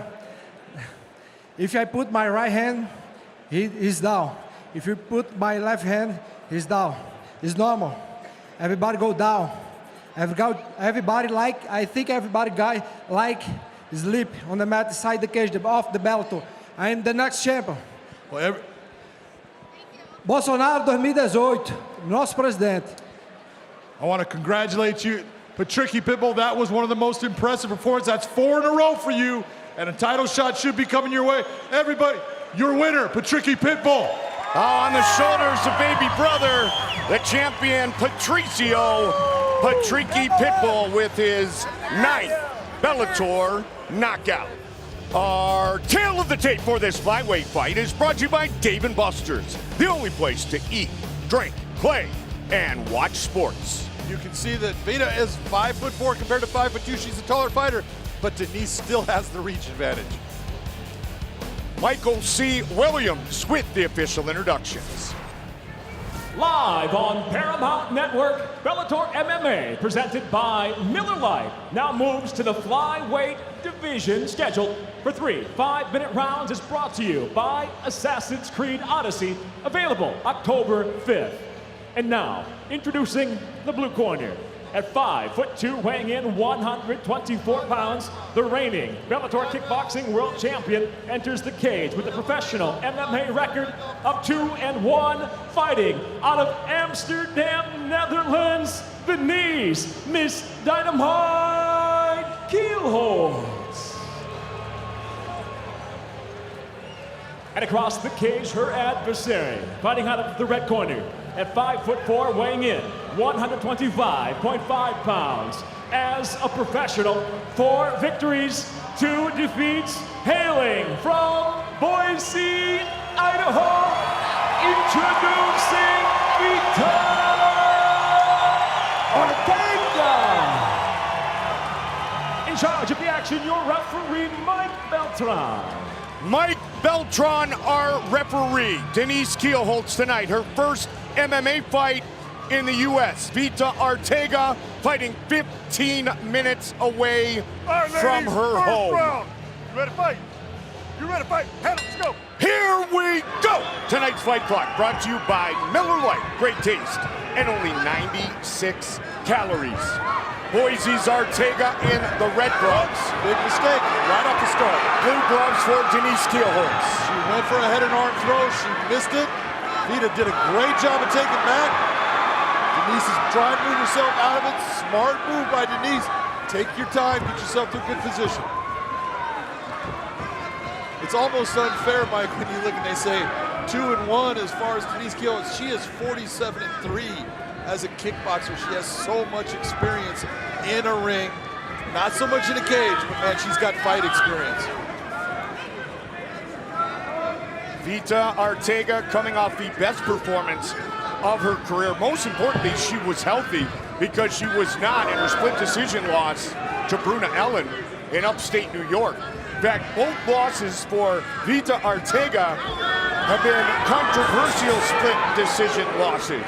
They have. Her first loss against Yanakova, most people thought that Vita won the fight, but she lost on a split decision, then lost again, and had a medical problem that caused her problems as far as fatiguing against Bruna Ellen. And she's just that fighter that brings a pace. What she has to be careful with Denise is Denise's accuracy with her strikes. Denise is fast, and especially with a little 4-ounce glove, it's hard to block what Denise Kielholtz brings forward on the stand-up position. The champion watching very closely, Ilima-Lei Macfarlane. She loves this fight. Could be a future opponent coming out of this one. And how excited is Ilima-Lei Macfarlane to defend her title in December in Hawaii. Congrats, champ. They trade, there's the speed. Now, Vita talked to us about the fact that she's strong and she hits hard. She used to fight at 135. Speed, you talked about it before. Strength, speed, you like the latter. I will always take speed over strength because speed is so hard to deal with. Strength will go away. Over time in a fight, it starts to negate itself into a neutral position. But speed, if someone has speed and they're able to put their hand out and hit you before you're able to hit them, that's very hard to deal with. Ortega does have good wrestling. She likes to brawl. Right now they work in the clinch. And this right here, well, although she made the mistake of putting the hand over, getting in that clinch is how you start to negate somebody who is faster than you. So that's smart fighting by Vito. Lean on him a little bit, wear him down. Bellator brings a stacked card to our DAZN exclusive premiere September 29th. The welterweight World Grand Prix kicks off with the trilogy fight between Douglas Lima and Andre Koreshkov, plus matchup number 4 between superstars Vanderlei Silva and Rampage Jackson, our main event, the Battle of Champions. Welterweight champ Rory McDonald, middleweight champion Gegard Mousasi, the 185 belt is on the line. Get the DAZN app right now. They stand and trade. That's Vito Ortega. Vito wants to get into this brawl. She wants to make this an ugly fight. That's her way of winning. If she fights a technical fight, that's the way Denise is in kickboxing, and she's not going to out-kickbox Denise. So make this gritty, make it ugly, and go after her. Trained by her brother Freddie, also a professional fighter. Their gym here is in SBG, out of Ireland, SBG affiliate, and Denise Keelholtz and her husband Hezdi Gurkis, who is going to make his Bellator debut soon, trained a little bit in Ireland with John Kavanagh at SBG. But different SBGs, but not together. Well, they're the same SBG, just not together SBG. Correct. Some of the same techniques, though. Good overhand right. Nice again by Vito. She's hitting with that overhand right. That punch is finding its mark. Keelholtz 47-3. All 3 losses by decision. In other words, she wasn't knocked out as a professional kickboxer. No, never. And those decisions, she got split decisions on a couple of those. She is a very good athlete. The one thing she's been doing, she's been going not only to SBG, she's been working out even with Royce Gracie on her grappling game. And Royce has told her, look it, I don't want you cocky in the ground, but I want you confident. I want you knowing that you're going to be okay there. And that's what she's getting from working out with guys like Royce. A good battle here in round 1. Freddie told little sister Vita more level changes in this round, and Denise Keelholtz was getting an earful from her husband, Hezdi Gurkis, and the rest of her corner.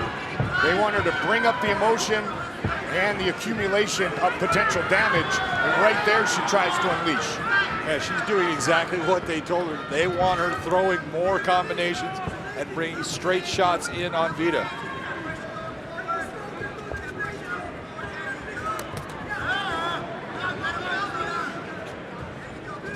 Vita has a very quiet confidence in her fighting style and her ability to be one of the top flyweights in the world. Anytime you fight somebody that doesn't go away, every time you hit them and they're still standing in front of you, every time you do something and they don't give up and they just come back, it takes a professional fighter to sit there and say, it's okay, let me just keep doing what I'm doing. That's a hard person to fight. That's exactly what Ortega brings to the fight.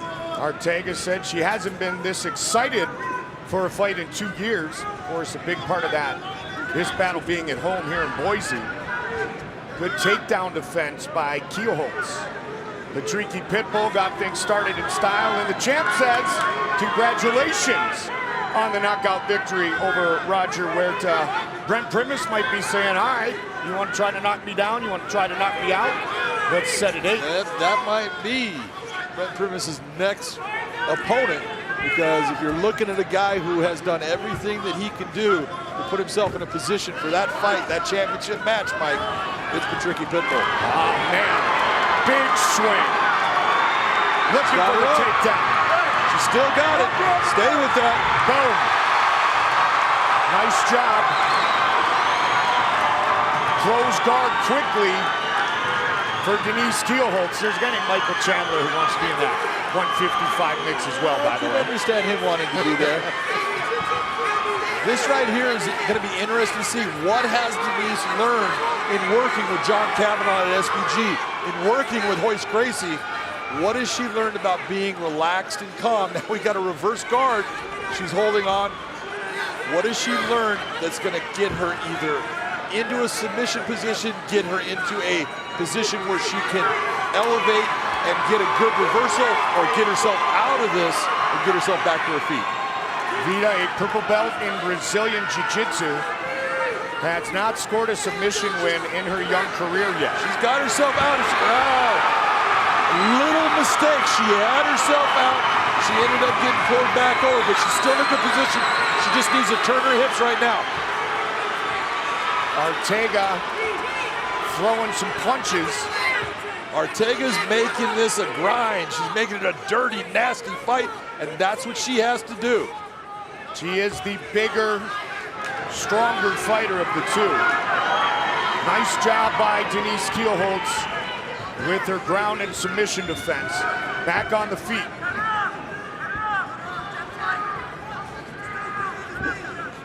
Vida Ortega does her strength and conditioning with David Michael, rated the 10th best running back in Boise State history. Pretty good football. Not bad. My buddy Bart Hall scored a lot of touchdowns on that blue turf. And yes, that is of that Hall family, by the way. Yes, it is. Now it's Denise Kielholtz. And she's got that takedown, and there you go. Now remember, Denise won her first fight by submission in Tel Aviv. That was a good job of Vida getting back to her feet. She does not have that as a guillotine. She needs it. If she could bring that elbow up on top and over, she'd have a better chance of putting pressure on that guillotine. There you go. You see that elbow coming there? That's when it gets tight. Looking to finish the fight. It is all over. Vida Ortega by submission.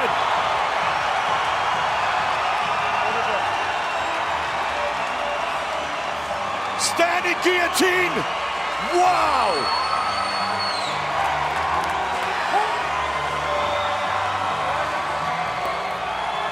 Tonight's fight replay brought to you by Assassin's Creed Odyssey.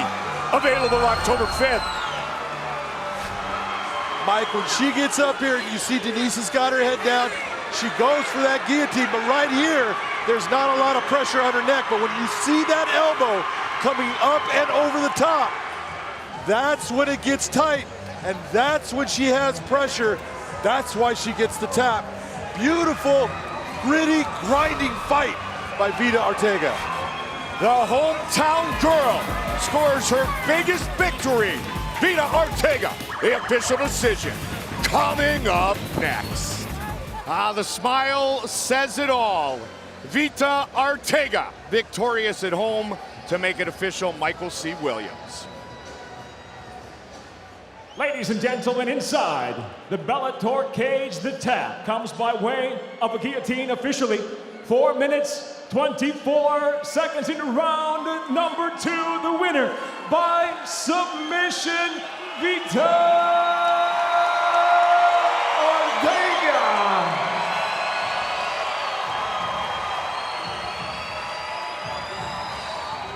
Big John with Boise's own. Congratulations, Vida Ortega. That was a gritty, grinding, nasty, ugly, beautiful fight. Yeah. How are you feeling right now? Oh, I feel great. Thank you guys so much for the support. I can't even describe the words of this crowd tonight. Denise is a very technically proficient fighter. She's fast.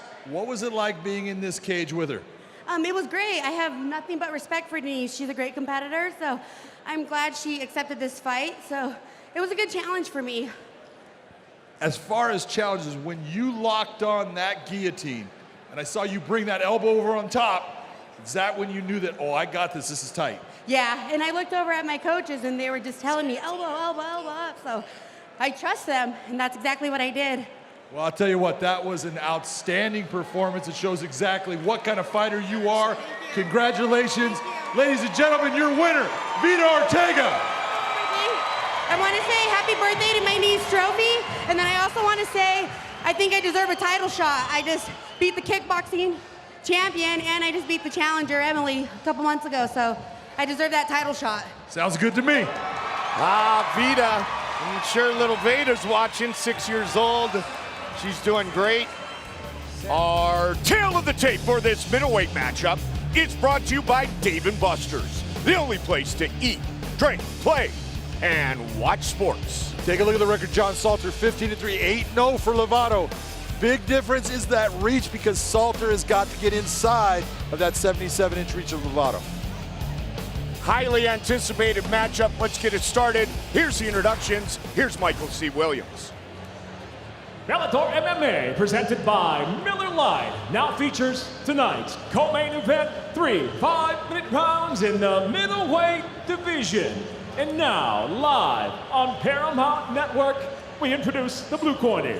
At 6'3", weighing in 185. Undefeated as a professional, he brings 8 wins, no defeats. He fights out of Oklahoma City, Oklahoma, presenting Rafael Lovato Jr. And across the cage, his adversary, out of the red corner, at 6'1", weighing in the same 185 pounds even, his professional record, 15 victories, 3 defeats. Originally from Gardendale, Alabama, he fights out of Wilmington, North Carolina, introducing John Salter. In charge of the action, your referee, Mark Smith.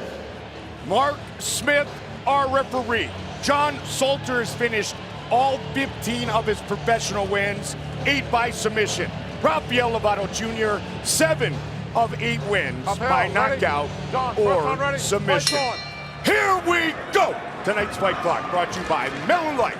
Great taste and only 96 calories. Salter, the southpaw. Red gloves, blue gloves for Rafael Lovato Jr.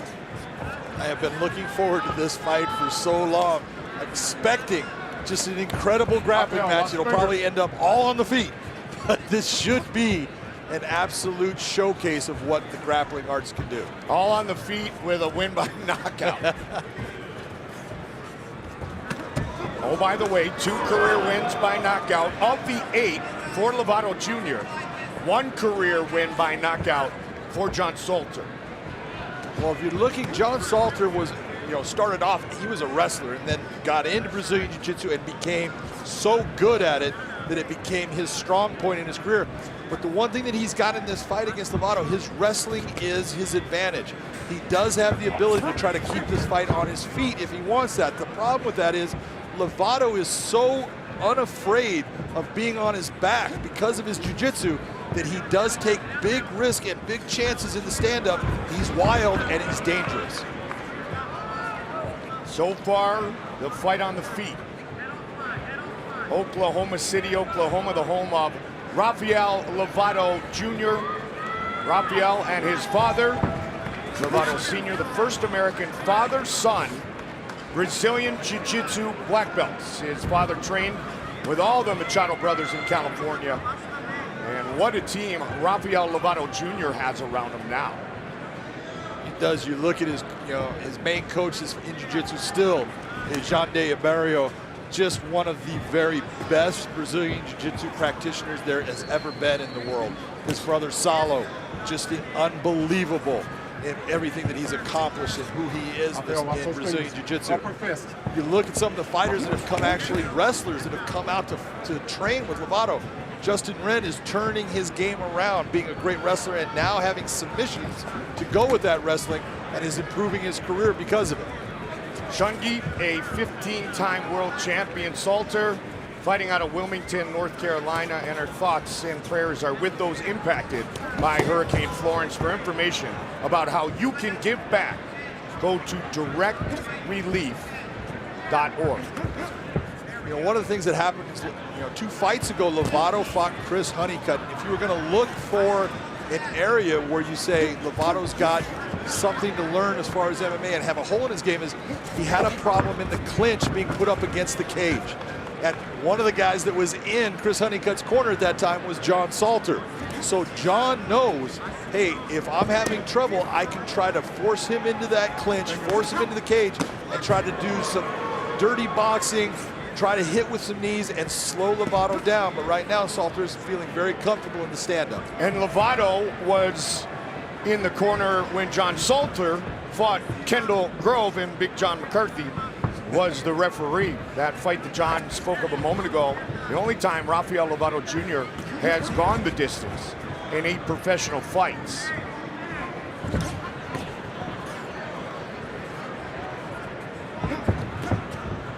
Nothing significant as of yet.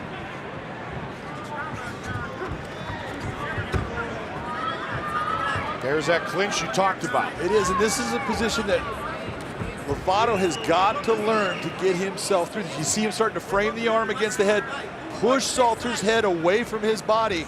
That's a smart thing to do as far as giving some space in that clinch. But John coming out and landing a good shot off of breaking off of it, that's what he needs to do. Lovato Jr., one of his training partners, Rafael Carvalho, straight right just missed for 8-0 Lovato Jr. Yeah, he's been going down to Curitiba a lot. His Muay Thai going in there with all the savages that go and are part of that team down there. And he's getting to the point where he is now feeling confident in his stand-up. And that will do a ton for what he does inside the cage based upon seeing things and being able to react to them. Rumor has it there are some strikers in Curitiba, Brazil. Rumor has it. Rumor has it. There might be one or two. One of those is fighting in 8 days. I think he is. For the 4th time against Rampage. Kid. Yeah, that axe murderer guy. No grappling here in round 1. Lovato Jr. and Salter. Tonight's Corner Cam brought to you by Boost Mobile. Get the best value in national prepaid wireless. Easy to switch, easy to save. Our main event is next, and once again we check in with Jen Brown. Thanks, Goldie. What comes with A.J. McKee's 11-0 record is natural talent. And when you talk to A.J. McKee, he'll admit that he's relied on that at times, and sometimes here or there taken a shortcut in previous camps, but not for this one. McKee knows his opponent, John Macapa, excuse me. He's got a ton of experience, and this will be his biggest test to date. So to prepare, he put his mindset on a different level. No more shortcuts. He put in a full 8-week camp. John Macapa has never been finished in his 26 fights, and A.J. McKee has finished 8 of his 11 opponents. And Goldie, he says tonight it will be number 9. Jen, thank you very much. And Dad did confirm that AJ did put in the work. Antonio, his father, of course, his head trainer. Antonio, like we said very early in the prelims tonight, John, we're old enough that we've called both father and sons fights. Yeah, but this says how old we are. Yes, it is, but you're older. Little slip early here in round 2. Well, the real difference you're seeing in the fight so far is that when I was talking about that wrestling ability of John Salter, John has decided, I am going to keep this fight on the feet. Even having Lovato on his back there, decided not to go down to the ground. He's saying, you know what, I respect your ground game. There's no point for me to go down there when I feel like I'm winning the fight standing on my feet. Biggest challenge for both these men thus far. See who has truly evolved so far here in their career. Salter with many more fights, but man, he has looked better than ever since making the move to Bellator. These two men have combined 9-0 inside the Bellator cage. Just a big shot. Big difference right here. Oh. Can he get it quickly? Well, he went after that neck, but he does not have it right now. Tried to jump to guard. John Salter did a great job of avoiding the leg. Right now, he is not in danger of that guillotine being anything. He knows that, but he is finally on the ground with Lovato. We're going to see what's going to happen from here. If you are Rafael Lovato Jr. and you know the level of your opponent's grappling ability as well, what type of decision do you make as far as how long do you hold on to this? Well, you notice you see that right leg, I'm sorry, the left leg of Lovato is being held by the left arm of Salter. That's making it to where it doesn't matter that Lovato's arm is around Salter's neck, he cannot create the pressure to make that a sufficient submission hold. Salter's doing all the right things of remaining relaxed, knowing that I don't have to hold on to what is Lovato's attack on me with his arm. If I keep his leg out here and he can't get his legs around me, he has nothing. Salter working his way back up. He's going to be very careful. You're not going to see Salter. He's picking him up, putting him back down. But again, staying outside of the legs, that's what Salter's doing, being smart and saying, I'm not going to let those legs start to get around my body, which then can create a problem for me. Rafael trying to adjust. Again, you notice that hand holding onto the ankle of Lovato Jr. That's what's giving the position. And now Salter's getting into side control. This is a good thing that Salter's doing. Half guard still, Lovato's dangerous, but in this position, he needs those legs to be able to create pressure on that neck. This is why you have these two men ranked so highly on your list of MMA grapplers. Yeah, and they're both doing things exactly like you expect. You see Lovato going to 100% right here. That 100% is not going to work with where his legs are at. He's doing that just to put pressure down on Salter's head and keep his head down low, but he's not trying to actually use that as the tool that we would use for the reversal. Nice job by John Salter. Back in the clinch position in which Lovato Jr. was uncomfortable against Honeycutt. And this is the real question. What is Lovato going to do in the clinch position when he is against the fence and he has a guy that is just driving him into the fence? He's got to learn how to start to frame out, put the head in a different position so he can move his hips and get out of this, or either change it around to where he's the one searching for the takedown. Now we have a tight submission, but again, avoided the legs, and that's why he's safe. He's still safe. Doesn't matter that his head's there. The legs need to be in place for him to make that submission effective.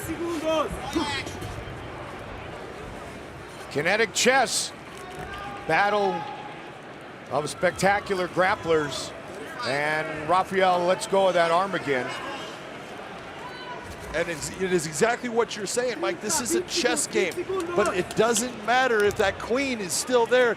If you don't put those pawns into place, which is what Lovato's legs are, that queen is not going to be that tool that's going to get you the win. This has been a round that has belonged to Lovato Jr., though. Final 10 seconds.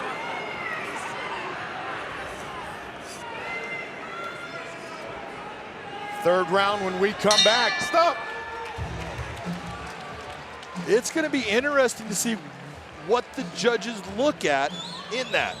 All right, round one, you gave to John Salter, right? I did. Round two. Round two, I go with Lovato, and the reason why is Salter's on top, but it's Lovato that is trying the offense. He's jumping to guard, he's trying to get that choke. Salter is stopping it, but that's defensive, and he's not doing anything else that's offensive, so I can't give him any score for it. So we're all square with less than 5 minutes on the clock. Two unbeaten Bellator fighters. That was a nice idea of Lovato right there, throwing the hand and then trying to bring the knee up as Salter starts to try to avoid the hand. 7-fight win streak for Salter. Of course, Rafael Lovato Jr. is 8-0 as a professional. I do think that this is the round. Both guys have got to go after this fight because this is the round that's going to determine the winner of this fight.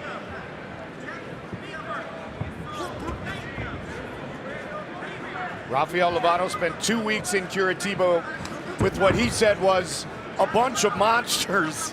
His 9th trip over 3 years. Did spend some time training with Vanderlei Silva. He said, I'm dealing with guys who have 20 wins in their career with 17 knockouts. Yeah, it's Curitiba. And it's, especially when you're that guy like Lovato that you have the reputation from Brazilian Jiu-Jitsu, a lot of times these guys that are the Muay Thai guys are like, oh, yeah, you're that guy. Well, I want to show you what I can do. And so sometimes those sparring sessions can become more fights than they are sparring.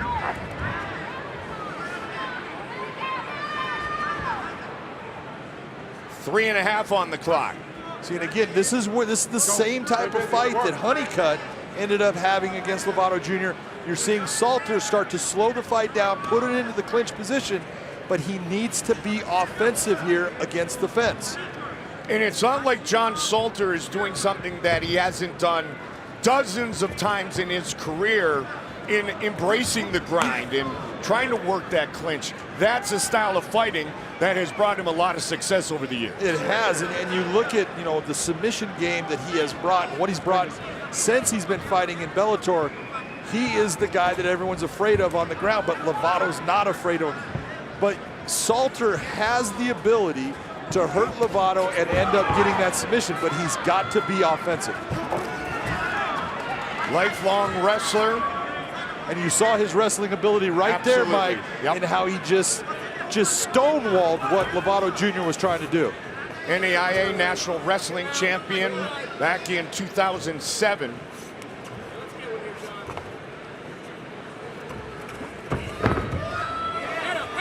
And in this position right here, what Lovato's trying to do, Lovato's actually looking for a submission right here. Now that he gets on top, he's on top of Salter in this position. This is a dangerous place for John Salter. John needs to think about, he couldn't right to mount. We got a quarter mount right now. Now he's looking to take the back. Now that he's got the back, this is where Lovato is a master. Look at the shots he's landing. In trouble. Because his jiu-jitsu and his tightness in his hips and his ability to control are so good. Looking to finish the fight right here. Salter needs to defend himself. Lovato Jr. looking to break him down. Salter is trying. He's trying to move. It's very hard when you've got a guy as heavy in the hips as Lovato Jr., but he is working and he needs to be allowed to continue in the fight.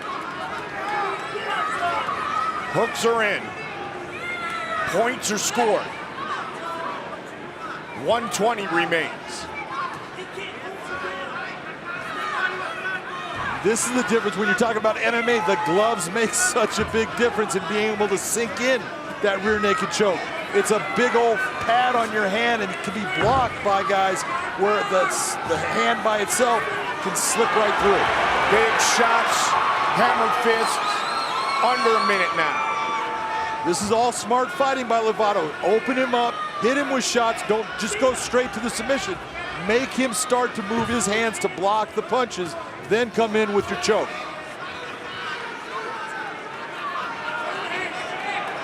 It's going to palm, he's reaching behind. Can he get it here? He's getting tight, it's on his chin. There you Hands go. all over!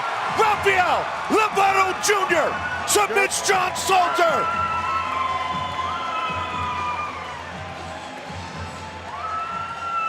Something tells me, even with that great ground and pound, he wanted to submit his opponent tonight because that opponent is so talented, much like himself and John Salter. Well, the thing that you get out of this fight with Lovato Jr. is he has the maturity to say, I'm not going to try to end this right away. This is going to take me some time.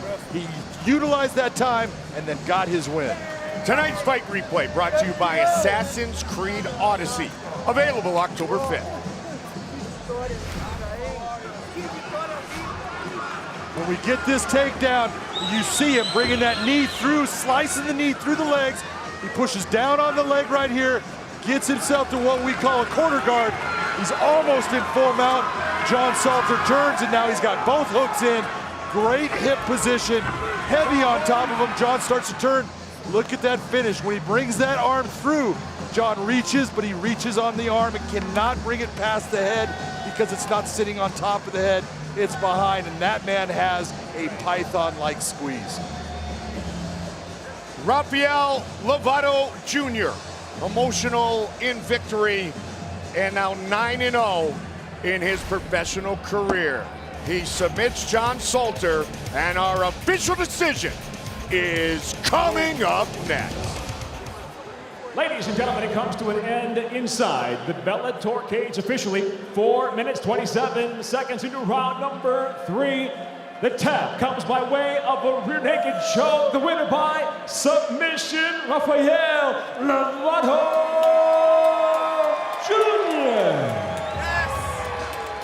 Jr. Rear naked choke finish, Rafael Lovato Jr. with Big John. Come here, stud. Woo, good to see you, John. Man, it's good to see you. That was an outstanding performance against a guy that is super talented on the ground, just like you. Talk to me about the first 2 rounds. How were you feeling, and how was the fight going the way that you thought? Oh man, I was worried. I knew the rounds were close. You know, he hit me with some good shots. I felt like I was connecting with some too, but you know, I really thought, man, I needed to start to get the takedown and put a little more pressure. I wanted to get on top. I felt him kind of easing down a little bit. He went for a not so good single, held on a little too long.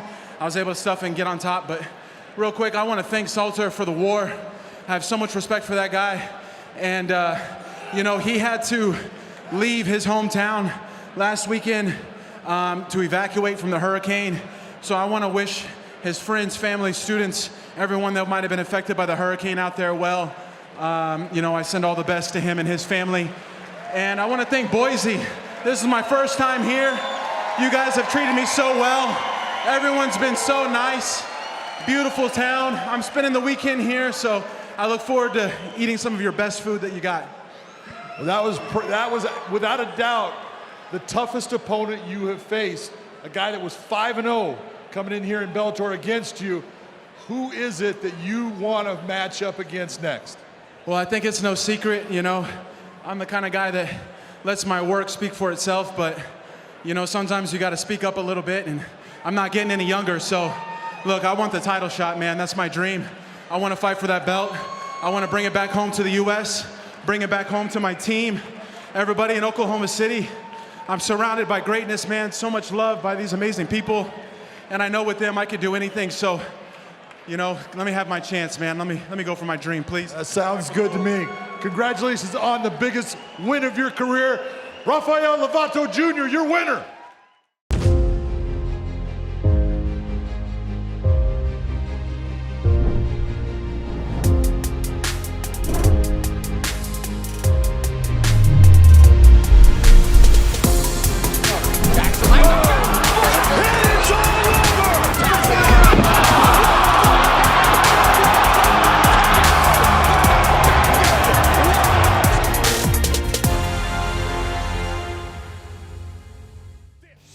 Our main event of the evening, brought to you by Dave & Buster's, the only place to eat, drink, play, and watch sports. Look at those records. You can see all of that experience with Macapa. 11-0 for AJ. It's that 74-inch reach.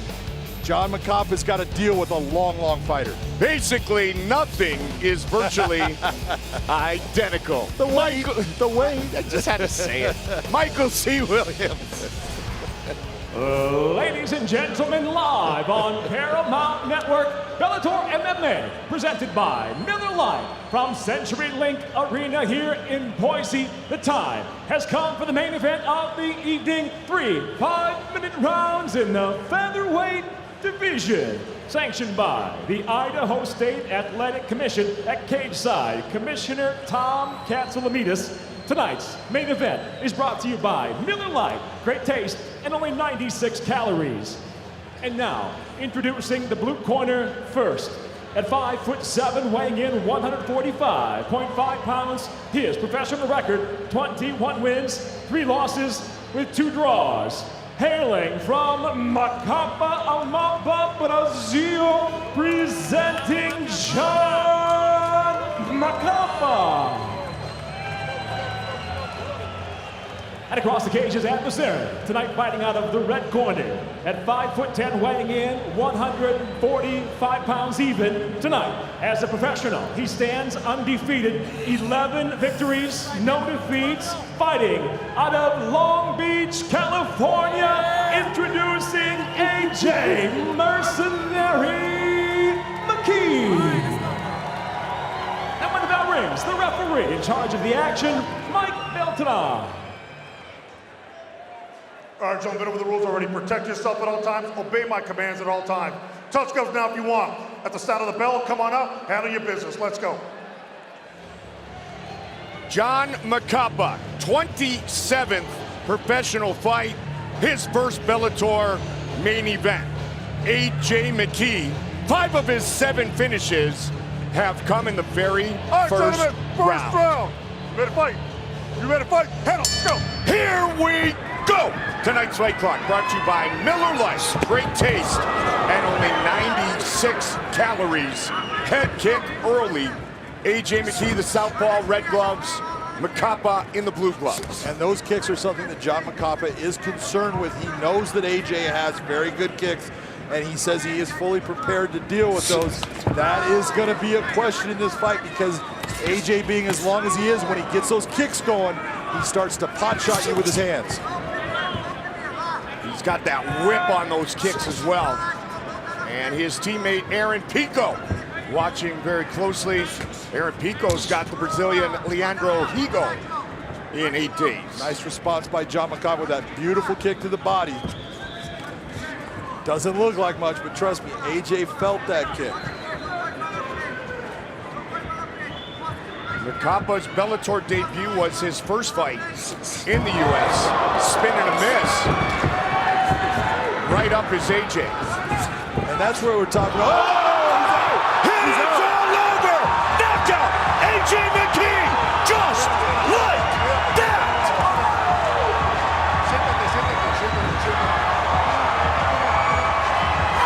Wow!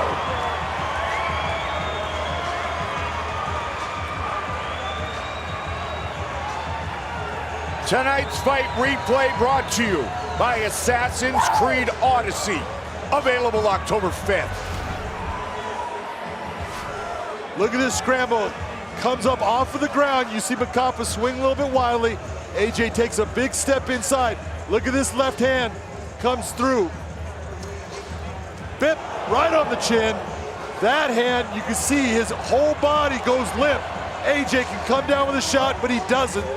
Beautiful job by Beltran coming in to get the fight out of the way, but AJ had already stopped it. That left hand put him out. Another first round finish for 12-0 AJ McKee. We will make it official when we come back. That is a serious knockout by the 23-year-old. The longest winning streak in Bellator history and best start in Bellator history is now 12. Michael C. Williams to make it official. Ladies and gentlemen, inside the Bellator cage, it comes to an end. 1 minute, 9 seconds into round number 1. The winner by knockout, still undefeated, the mercenary, AJ McKee. Big John McCarthy with AJ McKee. What's up, stud? Congratulations on an incredibly impressive performance. That left hand, all I can say is boom. It hit him, he went down. You didn't go after him after that beautiful sportsmanship.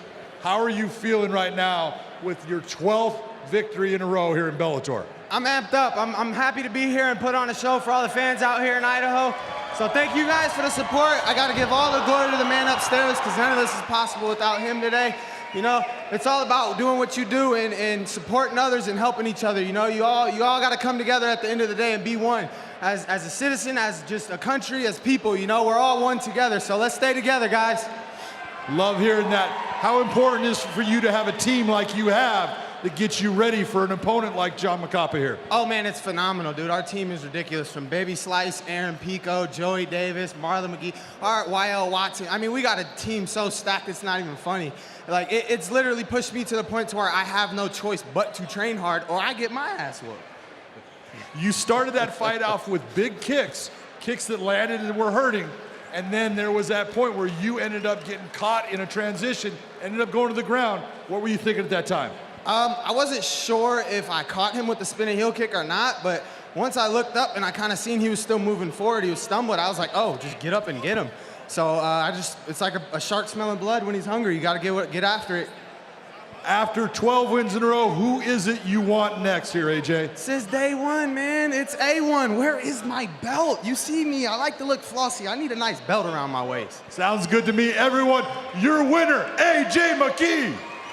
AJ McKee, 12-0, spectacular knockout finish in our main event of the evening.